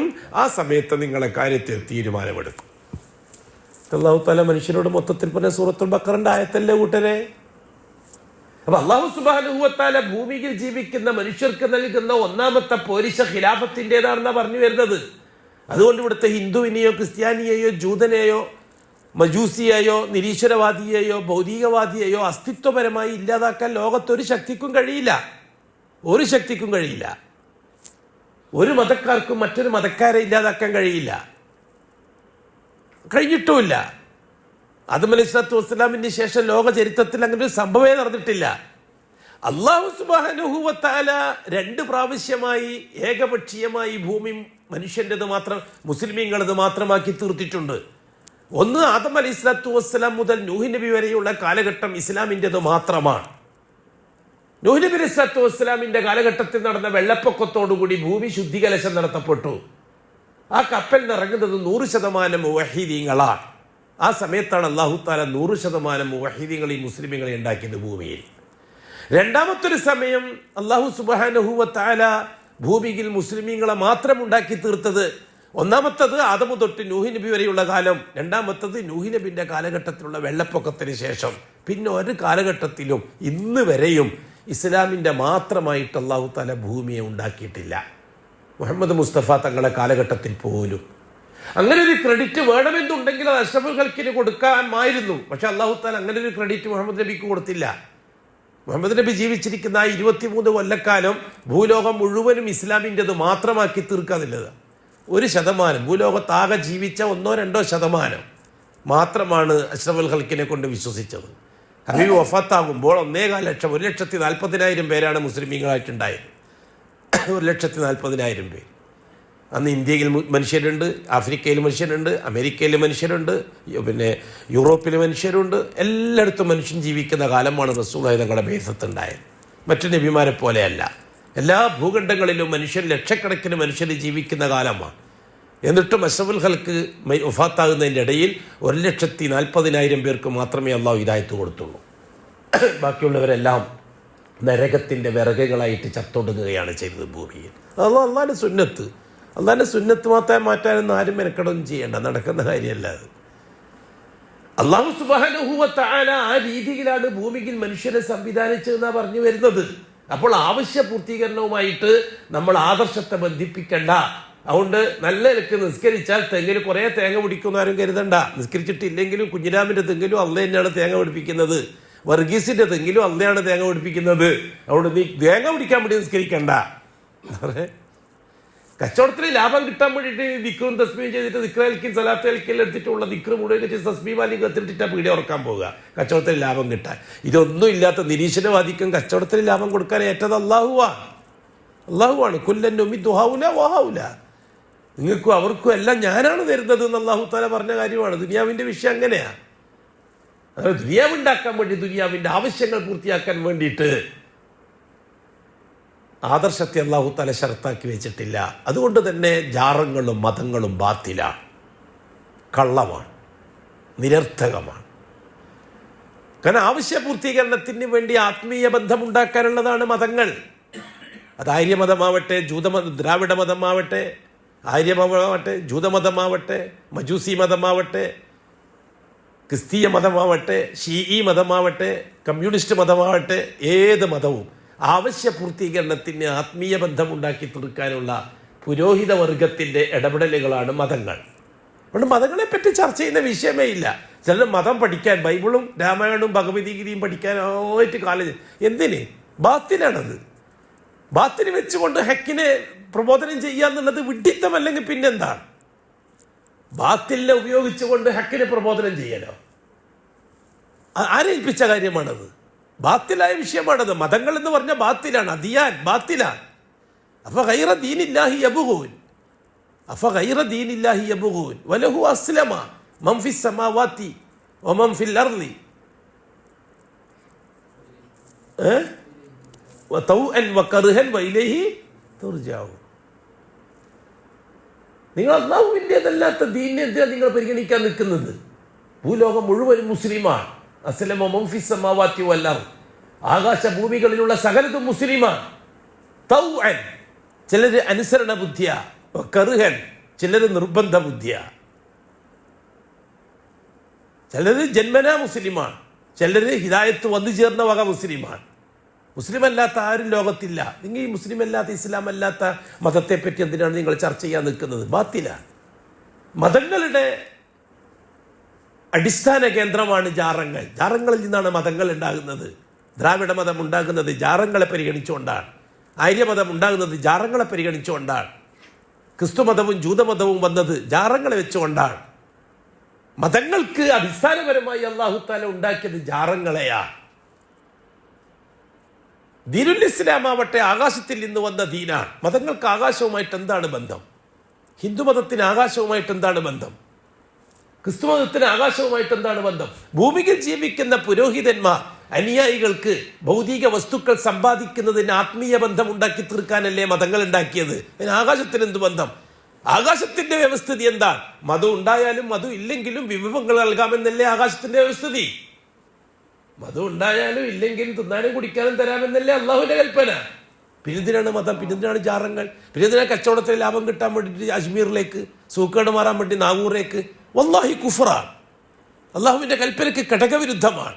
അള്ളാഹു പറയുന്നു ആവശ്യപൂർത്തീകരണം ഞാൻ നിനക്ക് സൗകര്യപ്പെടുത്തി തരാം, നീ ഒന്നും ചെയ്യണ്ട. ഇവര് പറയുന്നു ആവശ്യം പൂർത്തിയാകുന്നില്ലെങ്കിൽ അജ്മീറിലേക്ക് പോകാം, ആവശ്യം പൂർത്തിയാവാൻ സൂക്കേട് മാറാൻ നാഗൂറേക്ക് പോകാം. ഇത് കുഫറല്ലെങ്കിൽ പിന്നെ എന്താ? അള്ളാഹുവിന്റെ സുന്നത്തിന് ഘടകവിരുദ്ധമാണത്.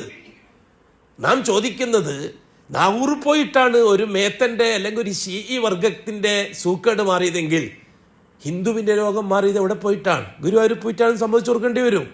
ബളാഗണ്ണി പോയിട്ടാണ് ക്രിസ്ത്യാനി സൂക്കേട് മാറി. അപ്പൊ എല്ലാം കുറേ റബ്ബുകൾ, അള്ളാഹുവിനെ കൂടാതെ കുറേ റബ്ബുകൾ, സൂക്കേട് മാറ്റുന്ന റബ്ബുകൾ. ആകെ കൊളാവൂലെ ചർച്ച ചെയ്താൽ. അള്ളാഹു തആല പറഞ്ഞു, ഒന്നും നിങ്ങൾ ചെയ്യണ്ട, നിങ്ങൾ ഇവിടെ ജീവിക്കാൻ തയ്യാറായാൽ മതി. നിങ്ങൾക്ക് ആവശ്യമെല്ലാം ഞാൻ വളരെ കൃത്യമായി പൂർത്തിയാക്കി തരാം. കാരണം നിങ്ങൾ എൻ്റെ ഖലീഫയാണ്. ഞാൻ ഈ ഭൂമിയിൽ നിയോഗിച്ച പകരക്കാരാണ് നിങ്ങൾ. പകരക്കാർക്ക് ആരാ ശമ്പളം കൊടുക്കേണ്ടത്? ആരാണോ പകരം നിർത്തിയത് അവർ ശമ്പളം കൊടുക്കണം. അത് ദുനിയാവിൻ്റെ നിയമമല്ലേ? നിങ്ങൾ ഞാൻ പകരം ഇന്നി ജായിലും വൈദ് ഖാല റബ്ബുക ലിൽ മലായികത്തി ഇന്നി ജായിലുൻ ഫിൽ അർളി ഖലീഫ. അതുകൊണ്ട് നിങ്ങൾക്ക് സൗകര്യം ഞാൻ ചെയ്തു തരാം. ഭൂമിയിൽ ജീവിക്കാൻ തുടങ്ങിയ സന്ദർഭത്തിൽ അല്ലാഹു തആല രണ്ടാമത്തെ ദർജയിലേക്ക് ഉണർത്തുന്നു. രണ്ടാമത്തെ ദർജ ഹിദായത്താണ്. മനുഷ്യർക്ക് ഭൂമിയിൽ അല്ലാഹു തആല നൽകുന്ന രണ്ടാമത്തെ ദർജ ഹിദായത്താണ്. ഖിലാഫത്ത് ഭൂമിയിൽ ആവശ്യം പൂർത്തിയാക്കാനുള്ളതാണ്, ഹിദായത്ത് ആഖിറത്തിൽ ആവശ്യം പൂർത്തിയാക്കാനുള്ളതാണ്. അതാണ് വ്യത്യാസം. ഖിലാഫത്തും ഹിദായത്തും തമ്മിൽ വ്യത്യാസം. ഖിലാഫത്ത് ഭൂമിയുടെ ആവശ്യങ്ങൾ പരിഗണിക്കാനുള്ള യോഗ്യതയാണ്, ഹിദായത്ത് ആഖിറത്തിന്റെ ആവശ്യങ്ങൾ പരിഗണിക്കാനുള്ള യോഗ്യതയാണ്. വല്ലാഹി ഖിലാഫത്തിന്റെ യോഗ്യത വെച്ചുകൊണ്ട് ആഖിറത്തിൽ രക്ഷപ്പെടാൻ കഴിയില്ല. ആഖിറത്തിൽ രക്ഷപ്പെടണമെങ്കിൽ ഹിദായത്തിന്റെ യോഗ്യത. അതുകൊണ്ട് അല്ലാഹു തആല പറഞ്ഞത്, വമൻ യബ്തഗി ഗൈറൽ ഇസ്ലാമി ദീന ഫലൻ യുഖ്ബല മിൻഹു വഹുവ ഫിൽ ആഖിറത്തി മിനൽ ഖാസിരീൻ. ഇസ്ലാമല്ലാത്തൊരു ദീനിനെ ഒരുത്തം ഫോളോ ചെയ്താൽ ദുനിയാവിൽ എനിക്കൊന്നും നഷ്ടപ്പെടാൻ പോകുന്നില്ല. പക്ഷെ വഹുവ ഫിൽ ആഖിറത്തി മിനൽ ഖാസിരീൻ. അപ്പോൾ ആഖിറത്തിൽ വിശ്വസിക്കുന്നവർക്കാണ് ഇസ്ലാമിൻ്റെ ചർച്ച. ആഖിറത്തിൽ വിശ്വസിക്കുന്നില്ലെങ്കിൽ പിന്നെ ഇസ്ലാമിനെ പറ്റി ചർച്ച ചെയ്യുന്ന എന്തിനാ?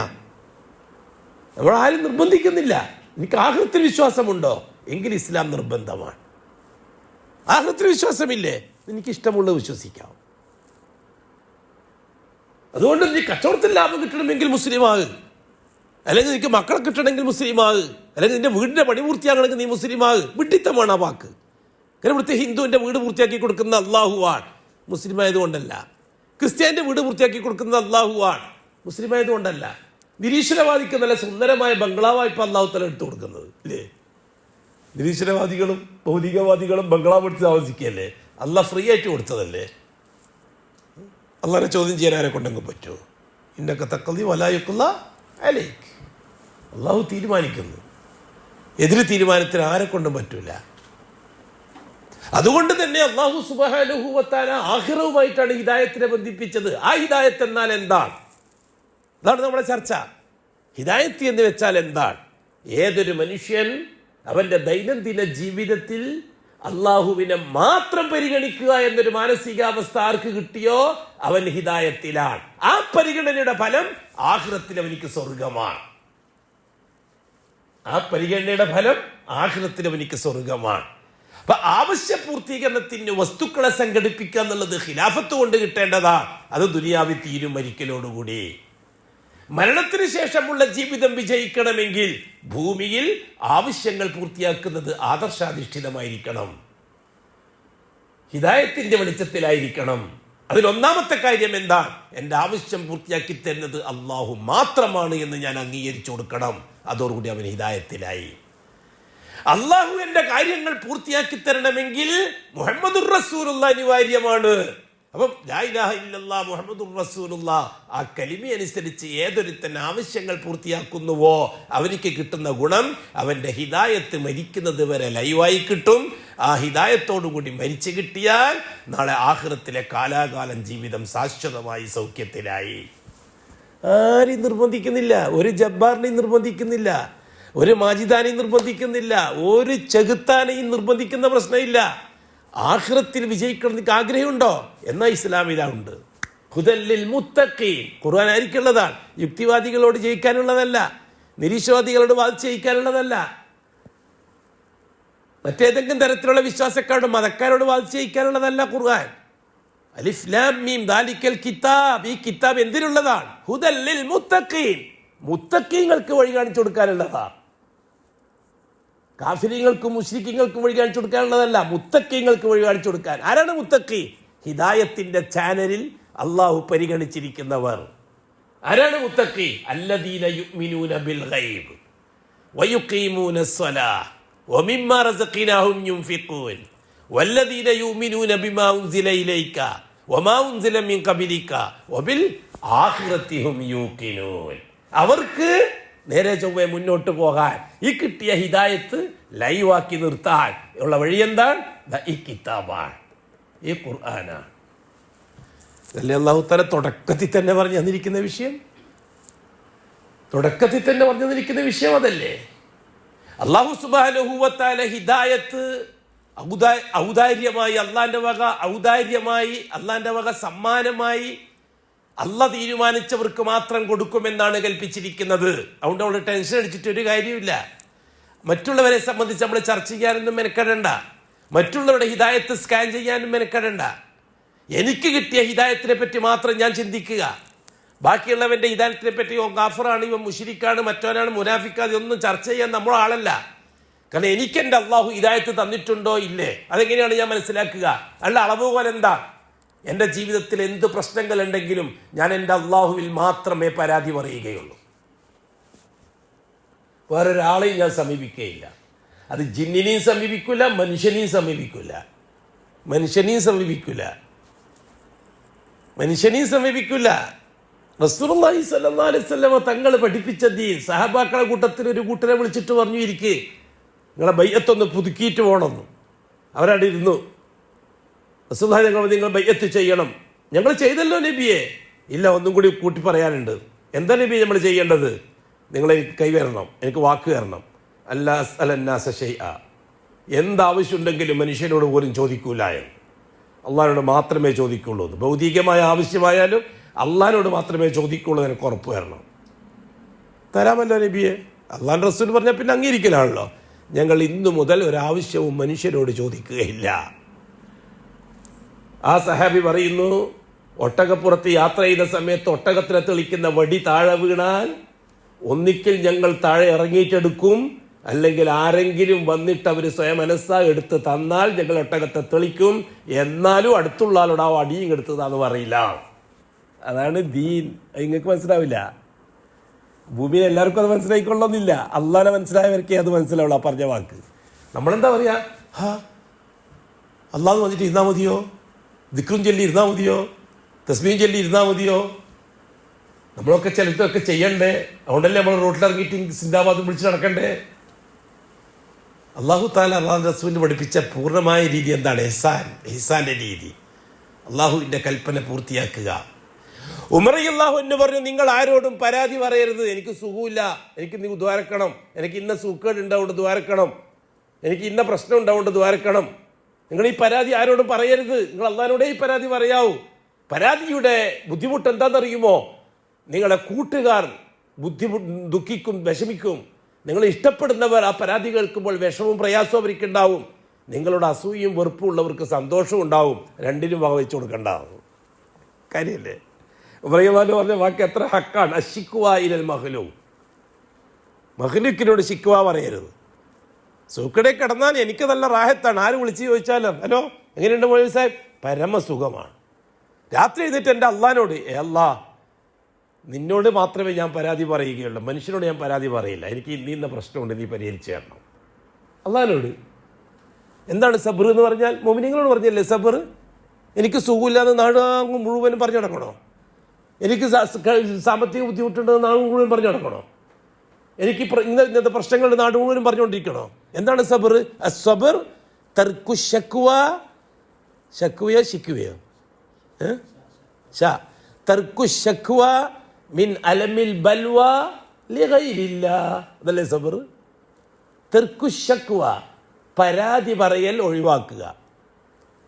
മിൻ അലമിൽ ബൽവ, ബുദ്ധിമുട്ടും പ്രയാസവും അനുഭവിക്കുന്ന ആ വേദനയാൽ നോവാൽ പ്രയാസത്താൽ ഉണ്ടാകുന്ന പരാതി പറയൽ ഒഴിവാക്കുക. ലിഗൈരില്ല, അല്ലാഹു അല്ലാത്തവരോട്. അതിൻ്റെ പേരാണ് ക്ഷമ. ഇത് നമ്മൾ പറയേണ്ടവരെല്ലാം പറഞ്ഞു, കേൾക്കേണ്ടവരെല്ലാം കേട്ടു, കരയേണ്ടവരൊക്കെ കരഞ്ഞു, കൂക്കേണ്ടവരൊക്കെ കൂക്കിയതിന് അവസാനം ഞാൻ ക്ഷമിക്കുകയാണ്. അസ്സബ്റു ഇൻദ സദ്മത്തിൽ ഊല, ആ ഫസ്റ്റ് ഘട്ടത്തിലുള്ള ഇതിൻ്റെ ക്ഷമാനം അറിയുന്നത് ആരും അറിയണ്ട. മരിച്ചതിന് ശേഷം അറിഞ്ഞാൽ മതി, ഇന്ന് സൂക്കേടൊക്കെ ഉണ്ടായിരുന്നു. ഇതിനറിയണം നാട്ടുകാർ നമ്മളെ സൂക്കേട്. ലോകത്ത് ആരെക്കൊണ്ടെങ്കിലും ഇടപെടാൻ പറ്റുമോ നമ്മളെ സൂക്കേണ്ട കാര്യത്തിൽ? പറ്റുമോ? ഭൂലോകത്ത് ഏതെങ്കിലും ആശുപത്രിക്കാർക്ക് നമ്മളെ സൂക്കേണ്ട കാര്യത്തിൽ ഇടപെടാൻ പറ്റുമോ? അമ്രാദിൻ്റെ മാലിക് അല്ലാഹു അല്ലേ? രോഗത്തിൻ്റെ മാലിക് അല്ലാഹു അല്ലേ? ഷിഫായിൻ്റെ മാലിക് അല്ലാഹു അല്ലേ? അതിൽ ഇടപെടാൻ ലോകത്ത് ആരെക്കൊണ്ടെങ്കിലും പറ്റുമോ? എങ്കിൽ പിന്നെ എന്തിനാണ് പരാതി? എന്ന് വെച്ചാൽ അത്തരം ഡോക്ടറത്ത് കൊണ്ടാന്നാണോ? പരാതി വേറെ, ഡോക്ടറത്ത് പോക്ക് വേറെയല്ലേ. ഡോക്ടറത്ത് പോയിട്ട് എന്താ, നിങ്ങൾ മാത്രമാണ് ദൈവം, നിങ്ങൾ ദൈവത്തെ പോലത്തെ ആളാണ്, നിങ്ങൾക്ക് എൻ്റെ സൂക്കേട് മനസ്സിലാവും, എൻ്റെ സൂക്കേട് മാറ്റി തന്നേ പറ്റൂ, അതാണ് ഡോക്ടറത്ത് പോയിട്ട് പറയല്. ഡോക്ടറുടെ സമയവും അറിവും ഉപയോഗപ്പെടുത്താനല്ലേ ഡോക്ടർക്ക് പോകുന്നത്. നമുക്ക് ഡോക്ടർക്ക് ഫീസ് കൊടുക്കുന്നത് എന്തിനു വേണ്ടിയാ? രോഗം മാറ്റാനാണോ? ഡോക്ടർക്ക് ഫീസ് കൊടുക്കുന്നത് ഡോക്ടറുടെ സമയവും അദ്ദേഹത്തിൻ്റെ അറിവും ഉപയോഗപ്പെടുത്തുന്നതിൻ്റെ പേരിലാണ്. അദ്ദേഹത്തിൻ്റെ സമയം നമുക്ക് വേണ്ടി ഉപയോഗപ്പെടുത്തുന്നു, അദ്ദേഹത്തിൻ്റെ അറിവ് നമുക്ക് വേണ്ടി ഉപയോഗപ്പെടുത്തുന്നു, അതിനാണ് നമുക്ക് ഫീസ് കൊടുക്കുന്നത്. രോഗമായിട്ട് യാതൊരു ബന്ധവും ഡോക്ടർക്കില്ല. ഷിഫാവുമായിട്ട് യാതൊരു ബന്ധവും ഡോക്ടർക്കില്ല. അതുകൊണ്ട് മനസ്സിലാക്കിയേ പറ്റൂ. അല്ലാഹു സുബ്ഹാനഹു വ തആല റസൂലുള്ളാഹി തങ്ങൾ രോഗത്തെ പരിചയപ്പെടുത്തുന്നതിന് അങ്ങനെ തന്നെയല്ലേ? രോഗം എന്താണെന്ന് പറഞ്ഞാൽ എന്താണ് രോഗം? ഒന്ന് പറയുമ്പോഴാണ് വേറൊന്ന് പറയുമ്പോഴാണ് അതിൻ്റെ നമുക്ക് ഇങ്ങനെ പറയുന്നത്. എന്താണ് രോഗം എന്ന് പറഞ്ഞാൽ? എന്താണ് മനസ്സിലാക്കി വെച്ചിരിക്കുന്നത്? രോഗം എന്ന് പറഞ്ഞാൽ ഒരു മനുഷ്യൻ അവൻ്റെ ആന്തര്യവും ഭൗതികവുമായ ശരീരത്തിൻ്റെ അവയവങ്ങൾക്കുണ്ടാകുന്ന ഡാമേജുകൾക്കാണ് രോഗം എന്ന് പറയുന്നത്. ആന്തര്യമോ ബാഹ്യമോ ആയ അവയവങ്ങൾക്കുള്ള ഡാമേജുകൾക്കാണ് രോഗം എന്ന് പറയുന്നത്. അതെങ്ങനെയൊക്കെ ഉണ്ടാകാം? രണ്ട് രീതിയിലുണ്ടാകാം. ഒന്ന്, ബിസ്തിഇമാലി മവാദി സുമ്മിയ, വിഷലിപ്തമായ വസ്തുക്കൾ ഉപയോഗിക്കുക വഴി ശരീരത്തിൻ്റെ അവയവങ്ങൾക്ക് ഡാമേജ് വരുന്നത് രോഗമാണ്. ഔ ബിലംസി ശൈത്താൻ, അല്ലെങ്കിൽ ശൈത്താൻ്റെ സ്പർശനം കൊണ്ടുണ്ടാകുന്ന ഡാമേജുകൾക്ക്. രണ്ട് രീതിയിൽ ഡാമേജ് ഉണ്ടാകാൻ ശരീരത്തിന്, രണ്ട് രീതിയിലും ഡാമേജ് ഉണ്ടാകാൻ ശരീരത്തിന്. ആരോഗ്യശാസ്ത്രത്തിൽ 15% മാത്രമേ ഭൗതികമായി ചിത്രിച്ചിട്ടുള്ളൂ, ബാക്കി 85% അഭൗതികമാണ്. രോഗത്തിൻ്റെ 85% ഇന്നും ലോകത്തിന് പിടുത്തം കിട്ടാത്തതാണ്. 15% ഇപ്പോഴും ലോകത്തിന് പിടുത്തം കിട്ടിയ രോഗങ്ങളുള്ളൂ. അതും സെർച്ച് ചെയ്തുകൊണ്ടിരിക്കുകയാണ്. ഇനിയും മാറി വരാം, ഇന്നത്തെ അവസ്ഥകൾ മുഴുവനും മാറാം. അപ്പോൾ ഈ രണ്ട് രീതിയിലാണ് രോഗങ്ങൾ ഒരു മനുഷ്യനുണ്ടാകുക. റസൂലുള്ളാഹി തങ്ങൾ പഠിപ്പിച്ചത് ആ രീതിയിലാണ്. വിഷലിപ്തമായ വസ്തുക്കൾ ഉപയോഗിക്കുക വഴിയുണ്ടാകുന്ന ഡാമേജ്, ബാഹ്യമായ അവയവമായാലും ആന്തരികമായ അവയവമായാലും. ഉദാഹരണത്തിന് ഒരു കത്തി ഉപയോഗിക്കുമ്പോൾ കൈ മുറിഞ്ഞപ്പോൾ കൈക്ക് ഡാമേജ് ഉണ്ടായി, രോഗമാണ്. എന്തോ കഴിച്ചു, വരവേദന വരാൻ തുടങ്ങി, ഡാമേജാണ്. അപ്പം വിഷലിപ്തമായ വസ്തുക്കൾ ഉപയോഗിക്കുക വഴി ശരീരത്തിനുണ്ടാകുന്ന അവസ്ഥാമാറ്റങ്ങൾ തഗയ്യുറുൽ അഹ്വാൽ, പണ്ഡിതന്മാർ അങ്ങനെ ഉപയോഗിച്ചിരിക്കുന്നത്. അവസ്ഥകളുടെ പരിവർത്തനം, അതാണ് ഞാൻ ഡാമേജ് എന്ന് പറഞ്ഞത്. ഔ ബിലംസി ശൈത്താൻ, ഒരു സഹാബി റസൂലുള്ളാഹി തങ്ങളുടെ അടുത്ത് വന്നു, കൈ വേദന ഉണ്ടായിട്ട് കാലം കൊളയായി നബിയെ, ഒരു രക്ഷയില്ല, വേദന മാറുന്നില്ല, പലതും ചെയ്തു നോക്കി. റസൂലുള്ളാഹി തങ്ങൾ പറഞ്ഞു, അല്ലെങ്കിൽ ആ വേദന ഉള്ള സ്ഥലത്ത് നിന്റെ കൈയൊന്ന് വെക്ക്, കുൽ ബിസ്മില്ലാ സലാസ മറാത്ത്, 3 പ്രാവശ്യം ബിസ്മില്ല പറഞ്ഞു. 7 പ്രാവശ്യം അഊദു ബി ഇസ്സത്തില്ലാഹി വ ഖുദ്റത്തിഹി മിൻ ശർരി മാ അജിദു വ ഉഹാദിർ എന്ന് പറ. ആ സഹാബി പറഞ്ഞു. ഒരു കുറച്ച് സമയങ്ങൾക്ക് ശേഷം ആ വേദന പോയി. ആ സഹാബി പറയുന്നു, പിന്നെ എനിക്കോ എൻ്റെ കുടുംബത്തിനോ ആർക്കായാലും വേദന വന്നാൽ ഞാനത് ചെയ്യുമായിരുന്നു, ആ വേദന പോകുമായിരുന്നു. സഹിയ ഹദീസല്ലേ, നിഷേധിക്കാൻ ഒക്കുമായിരിക്കെങ്കിലും. അവിടെ നമ്മൾ മനസ്സിലാക്കേണ്ടത് എന്താണ്? ബാഹ്യമായ നേരത്തെ പറഞ്ഞ അസ്ബാബുകൾ, സുമ്മിയായ വിഷലിപ്തമായ വസ്തുക്കൾ ഉപയോഗിച്ചുള്ള വേദനയല്ല, അത് വേറെ ഏതോ വേദനയാണ്. അതിനാണ് നാം ലംസു ശൈത്താൻ എന്ന് പറയുന്നത്. ഇതിന് ചികിത്സ പറഞ്ഞിട്ടുണ്ട്. എന്താണ് ചികിത്സ എന്ന് പറഞ്ഞാൽ? 2 രീതിയിലാണ് ചികിത്സ. ഒന്ന്, ഇസ്തിഅമാലു അസ്ബാബി ശർഇയ്യ, ശർഇ അനുവദിച്ചു തന്ന വസ്തുക്കളെ ഉപയോഗിച്ച് ഷിഫാക്ക് കാത്തിരിക്കുക. 2, ഇസ്തിഅമാലു അസ്ബാബിൽ കൗനിയ്യ, സാങ്കേതിക വസ്തുക്കൾ ഉപയോഗിച്ച് ഷിഫാക്ക് കാത്തിരിക്കുക. 2 കാര്യങ്ങൾ ഉപയോഗിച്ചാലും ഷിഫായിൻ്റെ ആളാരാണ്? അല്ലാഹുവാണ്. ശർഇയ്യായ അസ്ബാബുകൾ ഏതുപോലെ? അർറുഖ, ദുആ, രോഗത്തിന് വേണ്ടിയുള്ള ദുആക്കാണ് റുഖ എന്ന് പറയുന്നത്. അതിപ്പോൾ റുഖിയ ശർഇയ്യ എന്ന് വെച്ചാൽ ഭയങ്കര ബിസിനസ്സാണ്, സൂപ്പർ മാർക്കറ്റാണ്. ഇപ്പോൾ റുഖിയ ശർഇയ്യ സൂപ്പർ മാർക്കറ്റ്, നല്ല വരുമാനമാണ്. 5000 10,000 ഒക്കെയാണ് ഫീസ്. സാധാരണ ഡോക്ടർക്ക് എത്ര വലിയ ഡോക്ടർക്ക് പോയാലും 200 റുപ്യൻ്റെ അപ്പുറം ഫീസ്. വലിയ ഡോക്ടറാണെങ്കിൽ 500 റുപ്യൻ്റെ ഫീസ്. റുഖിയ ശർഇയ്യക്കാർക്ക് 5000 റുപ്യ ഫീസ്. ഭയങ്കര ബിസിനസ്സാണ് ഇപ്പോൾ. അറുഖ, രോഗത്തിന് വേണ്ടി ദുആ ചെയ്യുക, ശമനത്തിന് വേണ്ടി, അതാണ് റുഖ. അപ്പൊ ശർഇയ്യാകുമ്പോൾ ലാ ഇലാഹ ഇല്ലല്ലാഹ് മുഹമ്മദ് റസൂൽ അനുസരിച്ചായിരിക്കണം. കൗനിയാകുമ്പോൾ അതുമായി ബന്ധപ്പെട്ട പണ്ഡിതൻ പറഞ്ഞു തന്നാൽ മതി. ശർഇയ്യായ ചികിത്സക്ക് ഖുർആനും സുന്നത്തും മാത്രമായിരിക്കണം, അത് മുസ്ലിംയുടെ വകയാവാൻ പറ്റൂല. കൗനിയായ ചികിത്സ അത് ആയുർവേദമാകാം, അലോപ്പതി ആവാം, നാച്ചുറോപ്പതി ആവാം, ഹോമിയോ ആവാം, അത് കൗനിയായ ചികിത്സയാണ്. കൗനിയായ ചികിത്സക്ക് അത് ഖുർആൻ ഹദീസും പറഞ്ഞ മരുന്നിന്റെ ആവണമെന്നില്ല, ഹലാലും ഹറാമും മാത്രം അറിഞ്ഞാൽ മതി. ശർഇയ്യായ ചികിത്സക്ക് നിശ്ചയിക്കപ്പെട്ട വസ്തുക്കൾ, ഒന്നാമത്തത് റുഖ, രണ്ടാമത്തത് തേൻ. ശർഇയ്യായ മരുന്നാണ്. അതുകൊണ്ട് തന്നെ തേൻ ലാബിൽ കൊണ്ടുപോയി പരിശോധിച്ചാൽ കുഫ്ർ സംഭവിക്കും. ചിലപ്പോൾ ഒരാൾ പറഞ്ഞു തേൻ കുടിക്കാൻ, ഞാൻ തേനൊന്ന് പരിശോധിച്ച് നോക്കട്ടെ, തേനിൽ എന്താ ഉള്ളത്, അതിന്റെ കണ്ടൻസ് ഒന്ന് പഠിക്കാം.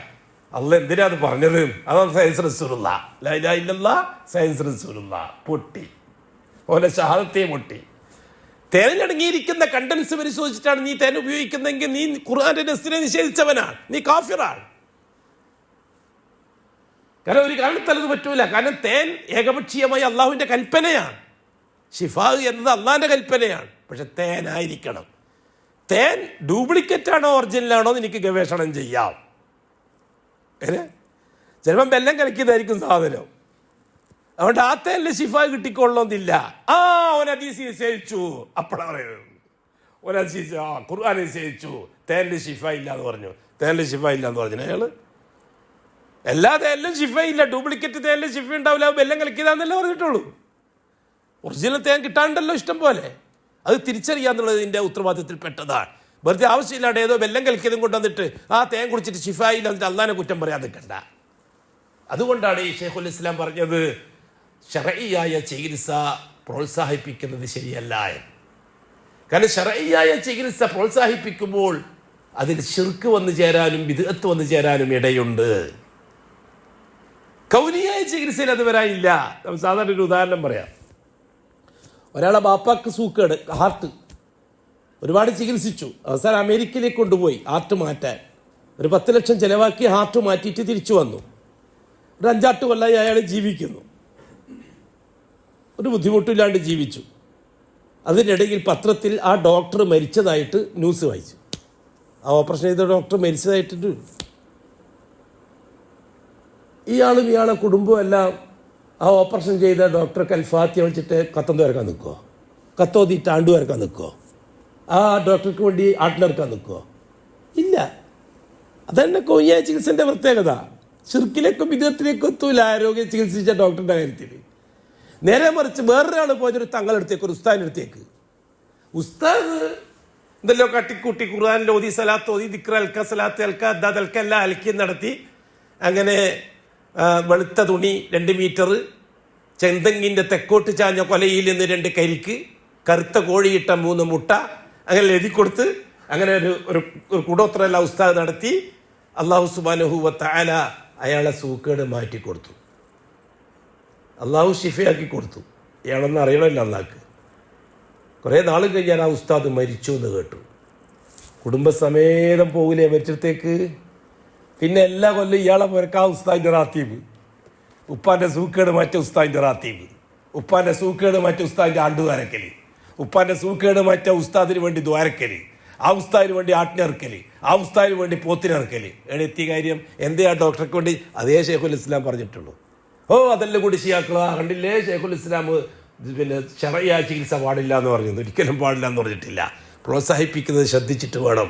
മുവഹിദുകളോട് മാത്രമേ അത് പറയാവൂ, അല്ലാത്തതിനോട് പറഞ്ഞാൽ അവൻ്റെ ശിർക്ക് ഡബിളാകും. അതാണ് കാര്യം. മൂന്നാമത്തെ വസ്തു എന്താണ്? ചികിത്സയ്ക്ക് ഉപയോഗിക്കാൻ ശറഈ സമ്മതിച്ചെന്ന മൂന്നാമത്തെ വസ്തു എന്താണ്? മാഉ സംസം. അതും സയൻസ് റസൂലുള്ളാഹിക്ക് തിരിയില്ല, മുഹമ്മദ് റസൂലുള്ളാഹിക്കേ തിരിയുള്ളൂ. അത് ലാ ഇലാഹ ഇല്ലല്ലാഹ് സയൻസ് റസൂലുള്ളാഹിക്ക് തിരിയില്ല. മാഉ സംസം റസൂലുള്ളാഹി തങ്ങൾ പറഞ്ഞു, സംസം വെള്ളം ഫീഹി ശിഫാ, മാഉ സംസം ലഹു മാ ശുരിബല, എന്തിനു വേണ്ടി കുടിച്ചോ അത് കിട്ടും. തആമു തുഅമു, വിശപ്പില്ലാന്നെങ്കിൽ വിശപ്പ് തീർന്നു കിട്ടും. ശിഫാഉ സഖം, ആ രോഗമാണെങ്കിൽ രോഗം ശിഫയായി കിട്ടും. അല്ലാഹു റസൂൽ പറഞ്ഞ വാക്കാണ്, ഹഖാണ്. എന്നാൽ ഞാനിതൊന്ന് ലാബിൽ കൊണ്ടുപോയി വാട്ടർ അതോറിറ്റിൻ്റെ ലാബിൽ കൊണ്ടുപോയി പരിശോധിച്ച് നോക്കട്ടെ എന്താണ് സംസം വെള്ളമുള്ള കണ്ടൻസ് എന്നൊക്കെ. നിന്റെ കഥ തീർന്നു അതോടെ, നിന്റെ ഷഹാദത്തിന്റെ കഥ അതോടെ തീർന്നു. നീ മുഹമ്മദ് റസൂൽ കൊടുത്ത ഷഹാദത്ത് പൂർണ്ണമായി യക്കീനുള്ളവനല്ല. നിന്റെ സംശയം, നീ റസൂൽ സയൻസ് റസൂലക്കാരനാണ്. മൂന്നാമത്തത് മാഉ സംസം. നാലാമത്തത് കരിഞ്ചീരകം, ഹബ്ബത്തു സൗദാ. മാഉ സംസമിന്റെ കാര്യത്തിൽ എല്ലാ വെള്ളവും സംസം വെള്ളം എന്ന് വിശ്വസിക്കണം. ഒരാൾ ഹജ്ജിന് പോയിട്ട് വന്നു, നമുക്കൊരു കുപ്പി വെള്ളം കൊടുത്തു തന്നു. ആ വെള്ളം ഇത് സംസം വെള്ളം എന്ന് ഉറപ്പിക്കാൻ നമുക്ക് നിർബന്ധമായിട്ടുണ്ടോ? എനിക്ക് ഉറപ്പുണ്ടെങ്കിൽ കുടിച്ചാൽ മാത്രം മതി. കാരണം സുഡാനികൾ വിൽക്കുന്ന വെള്ളം മനുഷ്യന് കൊണ്ടുവരും സംസം വെള്ളം ഒന്നും പറഞ്ഞിട്ട്. ഇപ്പം അതുകൊണ്ടാണ് സൗദി ഗവൺമെൻറ് ഭയങ്കര സ്ട്രിക്റ്റ് ആക്കിയത്. ഞങ്ങളൊക്കെ പോകുന്ന കാലത്ത് സുഡാനികൾ ഏതെങ്കിലും പൈപ്പിൽ നിന്ന് വെള്ളം കൊണ്ടുവന്നിട്ട് മാവ് സംസം എന്ന് പറഞ്ഞിട്ട് 15 റിയാലിന് വിൽക്കും 5 ലിറ്ററിൻ്റെ ക്യാന്. അപ്പോൾ നമ്മൾ കുറേ വാങ്ങിയതാവുണ്ട്.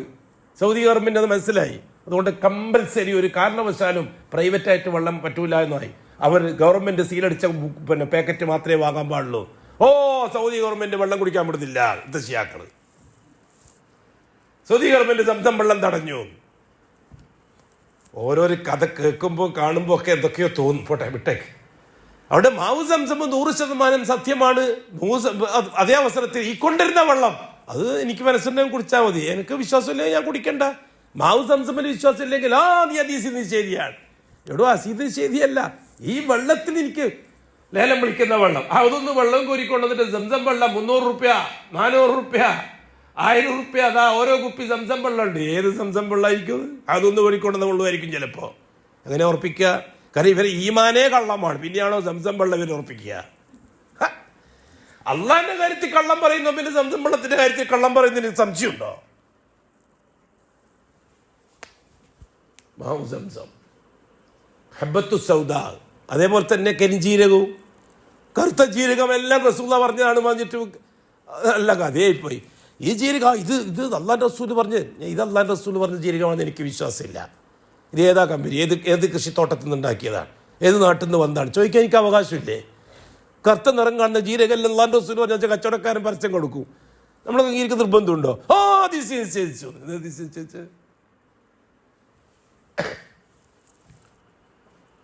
അത് കഴിഞ്ഞിട്ട് പിന്നെ പറഞ്ഞത് എന്താണ്? അജ്വ കാരക്ക. ഹക്കാണ്, റസൂലുള്ളാഹി തങ്ങൾ പറഞ്ഞ വാക്ക് ഹക്കാണ്, യാതൊരു സംശയ കാര്യത്തിലില്ല. പക്ഷെ കാരക്ക അജ്വയായിരിക്കണം.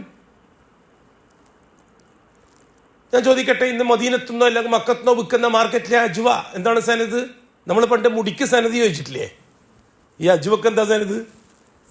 ഇപ്പം മാർക്കറ്റിൽ കിട്ടുന്ന അജ്വക്ക് എന്താണ് സനത്?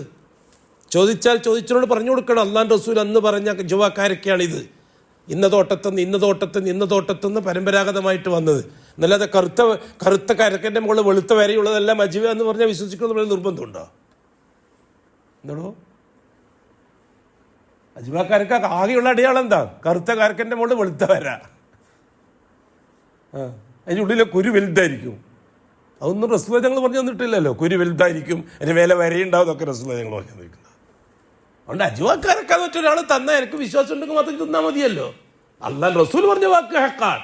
ഈ കാരക്ക അജ്വയാണോ എല്ലാം തീരുമാനിക്കാൻ എനിക്ക് അവകാശമില്ലേ? അതിനെ അതിശയിച്ചത് എങ്ങനെ പറയാ? ഷറഈയായ ചികിത്സയിൽ നാലാമത്തത് അതാണ്. അഞ്ചാമത്തത് റുഖ ഐ അദ്ദുആ, മാഉ സംസം, അൽ അസൽ തേൻ, ഹബ്ബത്തു സൗദ കരിഞ്ജീരകം, അജുവാക്കാരക്ക. ആറാമത്തത് ഹിജാമ. അത് ഞാൻ സാധാരണ പറയാറില്ല, ഇപ്പോൾ പറയലുണ്ട്. നമുക്കറിയില്ലായിരുന്നു ഹിജാമ ഒരു ഭൗതിക ചികിത്സ എന്നായിരുന്നു നാം മനസ്സിലാക്കിയത്. അല്ല, അത് ശർഈയായ ചികിത്സയാണ്.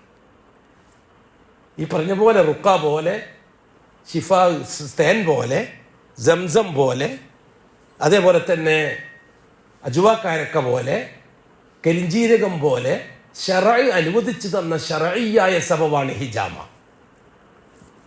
അതുകൊണ്ട് ശർഈയായ സബബാണെന്ന് മാത്രമല്ല, ഹിജാമ ഇബാദത്താണ്. കാരണം അള്ളാന്റെ റസൂല് പറഞ്ഞ ചികിത്സ ആയതുകൊണ്ട്. അത് പാരസെറ്റമോൾ കുടിക്കും പോലെയോ അല്ലെങ്കിൽ ടോണിക് കുടിക്കും പോലെയോ അല്ല. ഹിജാമ എന്നത് തികച്ചും ശർഈയായ ചികിത്സയാണ്. ശർഈയായ ചികിത്സന്റെ പ്രത്യേകത, രോഗം അള്ളാഹ് തീരുമാനിച്ചാൽ മാറിക്കിട്ടും, ചികിത്സിച്ചിന്റെ പേര് നാളെ ആഹത്ത് കൂലിയും കിട്ടും.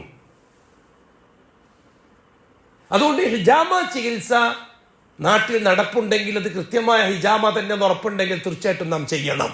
കാരണം അതിൽ ആത്മീയ ഗുണമുണ്ട്. ഹിജാമ ചികിത്സയിൽ ആത്മീയ ഗുണമുണ്ട്.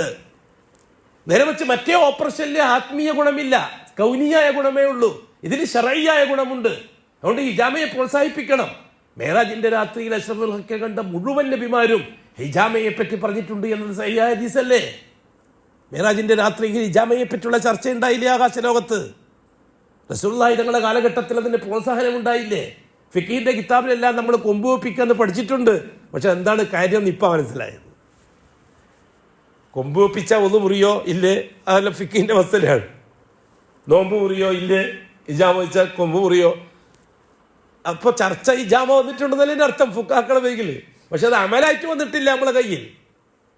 ഉള്ളവരുണ്ടായിരുന്നു പണ്ടൊക്കെ, കൊത്തിയിട്ട് അതിൽ പിന്നെ കൊമ്പ് വെച്ചിട്ട് വലിച്ചെടുക്കല എന്നാണ് പറയുന്നത്, അല്ലാഹു അലം. പക്ഷെ ഇപ്പോൾ അതിന് ആധുനികമായ സൗകര്യങ്ങൾ ഉണ്ടായി ആ രക്തം വലിച്ചെടുക്കാൻ. ഇതൊക്കെയാണ് ശർഈയായ അസ്ബാബുകൾ. രണ്ടാമത്തത് മിന്നെ പറഞ്ഞത് കൗനിയായ അസ്ബാബുകളാണ്. കൗനിയായ അസ്ബാബുകൾ, സാങ്കേതിക ജ്ഞാനം. അതായത് പനി, അതിൻ്റെ ടെമ്പറേച്ചർ കൂടിയാൽ പാരസെറ്റമോൾ കുടിച്ചിട്ട് ടെമ്പറേച്ചർ കുറക്കുക. ഇത് കൗനിയാണ്, സാങ്കേതികമാണ്, അനുവാദമുണ്ട്. ഇത് രണ്ട് ചെയ്താലും ഷിഫാ അല്ലാഹുവിൽ നിന്ന് വരേണ്ടതാണ്. അതാണ് തൗഹീദ്, അതാണ് ലാ ഇലാഹ ഇല്ലല്ലാഹു മുഹമ്മദുർ റസൂലുള്ളാഹ്. ചെയ്തു എന്നതുകൊണ്ട് സുഖാകുന്നില്ലല്ലോ എന്ന് പറയരുത്. ഞാൻ ചെയ്തിട്ടുണ്ട്, ഏ അല്ലാഹ്, ഷിഫാ നിന്റെ അടുക്കലാണ്. ഞാൻ ശർഈയായ അസ്ബാബുകളെ കൊണ്ട് ചികിത്സിച്ചിട്ടുണ്ട്, ഷിഫാ നീ തരേണ്ടതാണ്. ഞാൻ കൗനിയായ അസ്ബാബുകളെ കൊണ്ട് ചികിത്സിച്ചിട്ടുണ്ട്, ഇന്ന ഡോക്ടറെ ഞാൻ കണ്ടിട്ടുണ്ട്, ഷിഫാ നിന്റെ അടുക്കലാണല്ലോ അല്ലാഹ്, ഷിഫയാക്കി തരണമേ. അപ്പൊ പറഞ്ഞു വന്നത്, ശിക്കുവ, പരാതി, രോഗമായാലും ശരി, മറ്റെന്ത് ബുദ്ധിമുട്ടായാലും ശരി, നാം പരാതി അള്ളാഹുവിനോടല്ലാതെ പറയരുത്. പ്രത്യേകിച്ചിട്ട് തൗഹീദിന്റെ പ്രബോധകന്മാർ, സുന്നത്തിന്റെ പ്രബോധകന്മാർ. നമുക്കുണ്ടാകുന്ന സ്വന്തം പ്രശ്നങ്ങൾ മഖ്ലൂക്കിനോട് ചർച്ച ചെയ്യുന്ന വിഷയം ഉണ്ടാവരുത്. എന്ത് സഹിക്കേണ്ടി വന്നാലും എനിക്ക് ഇന്നിന്ന പ്രശ്നങ്ങളുണ്ട്, എനിക്ക് ഇന്നിന്ന നോവുകളുണ്ട്, എനിക്ക് ഇന്നിന്ന രോഗങ്ങളുണ്ട്, ഞാൻ വല്ലാത്ത ബുദ്ധിമുട്ടിലാണ്, ഞാൻ വലിയ പ്രയാസത്തിലാണ്, ഞാൻ ഇല്ല, ഒരിക്കലില്ല. തർക്കുശക്വാ മിൻ അലമിൽ ബൽവാ ലിഗൈരില്ലാ. നാം എപ്പോഴും എൻ്റെ നഫ്സോടും മക്കളോടായാലും പറയുന്ന വിഷയം അതാണ്. നമ്മൾ പരാതി അള്ളാഹുവിനോട് പറഞ്ഞ് ശീലിക്കുക. ഇതാ സഅൽ തഫസ്അലില്ല. കാലിൻ്റെ ചെരുപ്പിൻ്റെ വള്ളി പൊട്ടിയാലും അള്ളാഹിനെ അറിയിക്കുക. അതേപോലെ തന്നെ കാലിൻ്റെ ഒരു നുകം മുറിഞ്ഞു പോയാൽ അള്ളാഹുവിനെ അറിയിക്കുക. അങ്ങനെ എന്ത് വിഷയമുണ്ടെങ്കിലും അതിൻ്റെ മുതലാളി അള്ളയല്ലേ? നിങ്ങളെന്താ മനസ്സിലാക്കാത്തത്? നമ്മളെ മുതലാളി മാലിക് അള്ളാഹു ആണ്. ഒരു കാര്യം, നമ്മളൊരു വീട് വാടകയ്ക്ക് എടുത്തു, ഓടിട്ട വീടാണ്, തേങ്ങ വീണിട്ട് ഓട് പൊട്ടി. അവിടെ വാടക വെക്കുന്നവൻ എന്താ ചെയ്യുക? മുതലാളിനെ വിളിച്ച് പറയും, മുതലാളി അജയരെ തേങ്ങ വീണിട്ട് ഓട് പൊട്ടിയിട്ടുണ്ടല്ലോ. അപ്പോൾ മുതലാളി എന്ത് പറയും? അതൊന്ന് ശരിയാക്കി വെക്കണ, നീ പൈസ എന്നാൽ പോരെ? ശരിയെന്നാൽ ചെയ്യാം. ജോലിക്കാരെ കൂട്ടിക്കൊണ്ടുവന്ന് ഓട് മാറ്റി മുതലാളിക്ക് ബില്ല് കൊടുത്ത് പൈസയും മാറി. അപ്പോൾ മുതലാളിനല്ലേ അറിയിച്ചത് ഓട് പൊട്ടിയപ്പോൾ? അപ്പം മാലിക്കിനെ അറിയിക്കണം. ഒറിജിനൽ മുതലാളി അള്ളാഹു അല്ലേ കാര്യം. അപ്പം ആ ഓട് പൊട്ടിയപ്പോൾ അള്ളാ ഓട് പൊട്ടി, തേങ്ങ വേണ്ടു, വെള്ളം ഒലിക്കുക, നീ ശരിയാക്കി തരണേ അള്ളാ. അത് പറയുന്നത് ഇത്ര മടി. ഞാൻ ചോദിക്കുന്നത് അത് പറയുന്നത് ഇത്ര മടി. അപ്പോൾ പറയുന്നു അതൊക്കെ ഇപ്പം അള്ളാണ്ട് ചോദിക്കണം. പിന്നെ അതല്ലാതെ പിന്നെ എന്താ അള്ളാണ്ട് ചോദിക്കേണ്ടത്? റസൂലുള്ള പറയുന്നു നിന്റെ കാലിലെ ചെരുപ്പിന്റെ വള്ളി പൊട്ടിയാലും അള്ളാണ്ട് ചോദിക്കണം. നമ്മൾ പറയുന്നു അത് പോയിട്ടൊരു ചെരുപ്പ് വാങ്ങാന്നല്ലാതെ അള്ളാണ്ട് ചോദിക്കണോ? ഇല്ല. ചെരുപ്പിന്റെ വള്ളി പൊട്ടിയാലേ അള്ളാ എൻ്റെ ചെരുപ്പിന്റെ വള്ളി പൊട്ടി, എനിക്ക് പുതിയ ചെരുപ്പ് വേണം. ഇത് രസമായിരിക്കാം. പറിച്ച് ബാപ്പാണ്ട് പറയില്ല, ബാപ്പ ഒരു ചെരുപ്പ് വാങ്ങിത്തരണം, നല്ല സന്തോഷമല്ലേ മനസ്സിൽ. ഭാര്യ ഭർത്താവിനോട് എനിക്ക് ഇന്നത് വാങ്ങണം കേട്ടോ പറയുമ്പോൾ ആ സന്തോഷം എന്താ അള്ളാണ്ട് പറയുമ്പോൾ കിട്ടാത്തത്? ആ സന്തോഷം എന്താ അള്ളാണ്ട് പറയുമ്പോൾ കിട്ടാത്തത്? അള്ളാഹിനെ അറിയാത്തതുകൊണ്ട്. ഉമാ ഖദറുല്ലാഹ ഹഖ ഖദരി, അള്ളാഹിനെ അറിയേണ്ട കോലത്തിൽ അറിഞ്ഞിട്ടില്ല. അതുകൊണ്ട് ഇല്ലെങ്കിൽ തീർച്ചയായിട്ടും ഈ ഉപ്പാനോട് മക്കൾ പറയുന്നതിനേക്കാൾ ഭർത്താവിനോട് ഭാര്യ പറയുന്നതിനേക്കാൾ സന്തോഷം അള്ളാഹിനോട് പറയുന്നതിന് കിട്ടണമായിരുന്നു. അള്ളാഹു താലായോട് ഈ ചെരുപ്പിന്റെ വള്ളി പൊട്ടിയ കഥ പറഞ്ഞാലുള്ള ഗുണമെന്താണെന്നറിയുമോ? അള്ളാഹു സുബ്ഹാനഹു. എന്നിട്ട് നമ്മൾ എന്ത് ചെയ്യാം? നമുക്ക് അള്ളാഹ് പൈസ തന്നിട്ടുണ്ടെങ്കിൽ അസ്ബാബുകളെ ഇസ്തിമാൽ ചെയ്യാം. ആ പൈസ എടുത്തിട്ട് പോയിട്ട് ചെരുപ്പൊന്ന് വാങ്ങിയിട്ടാൽ മതി. നാളെ ആഖിറത്തിലെത്തിയാൽ അല്ലാഹു അക്ബർ, അതാണ് വിഷയം. നാളെ ആഖിറത്തിലെത്തിയാൽ ഇവനെ അല്ലാഹു സുബ്ഹാനഹു വതആല വിളിക്കും. കോടിക്കണക്കിന് ജനങ്ങളുടെ കൂട്ടത്തിൽ ഇവനെ അറിയാവോ? എല്ലാവരും നോക്കും, ആരാ ഇവനാരാ, ഇവനാരാ, നമുക്ക് പരിചയമില്ലാത്തൊരുത്തൻ. ഇവൻ്റെ ചെരുപ്പിൻ്റെ വള്ളി പൊട്ടിയപ്പോൾ എന്നോടാ ചോദിച്ചത്. ഇവനിക്കതിന് ഞാൻ ഇവിടുന്ന് ഉന്നതമായ പ്രതിഫലം കൊടുക്കാൻ തീരുമാനിച്ചിരിക്കുന്നു. അതാണ് എൻ്റെ പ്രത്യേകത. അതാണ് അതിൻ്റെ പ്രത്യേകത. അവിടെയാണ് എൻ്റെ പത്രാസ് തിരിയുക, ഇവിടെ തിരിയില്ല. ഇവിടെ നിന്നെ പലരും കളിയാക്കിയെന്ന് വരും, യസ്തഹ്സിഊൻ, പരിഹസിച്ചെന്ന് വരും. പക്ഷെ ആടെ എത്തിയാൽ അറിയാം ചെരുപ്പിന്റെ വള്ളി പൊട്ടിയപ്പോൾ അള്ളാഹു ആകുന്ന ഉടമസ്ഥനോട് ചോദിച്ചതിന്റെ പ്രത്യേകത നാളെ ആഖിറത്തിൽ മുവഹിദുകൾക്ക് കാണാം. അതുകൊണ്ടാണ് നാം പരാതി അള്ളാഹുവിനോട് മാത്രമേ പറയാവൂ, മഖ്ലൂക്കിനെ അറിയിക്കരുത്. പ്രത്യേകിച്ചിട്ട് പൊതുരംഗത്ത് അറിയുന്നവർ ഒരു കാരണവശാലും പരാതികൾ പൊതുജനങ്ങളെ അറിയിക്കരുത്. കാരണം പ്രത്യേകിച്ചിട്ട് തൗഹീദിന്റെ ദായികൾ പൊതുജനങ്ങളെ അറിയിക്കരുത്. കാരണം അവർക്ക് എപ്പോഴും ശത്രുക്കൾ ഉണ്ടാകും. ആ ശത്രുക്കൾ സന്തോഷിക്കും. മിത്രങ്ങൾ ഉണ്ടാകും, അവരെ മനസ്സിന് നോവുണ്ടാകും. ഇത് രണ്ടിനും നമ്മൾ കാരണക്കാരാവരുത്. എത്ര വലിയ രോഗമായാലും, എത്ര വലിയ രോഗമായാലും നമ്മൾ ഇഷ്ടപ്പെടുന്നവരെ മനസ്സ് നോവിക്കാൻ ഇടവരരുത്, നമ്മൾ വെറുക്കുന്നവരെ മനസ്സ് സന്തോഷിക്കാനും ഇടവരരുത്.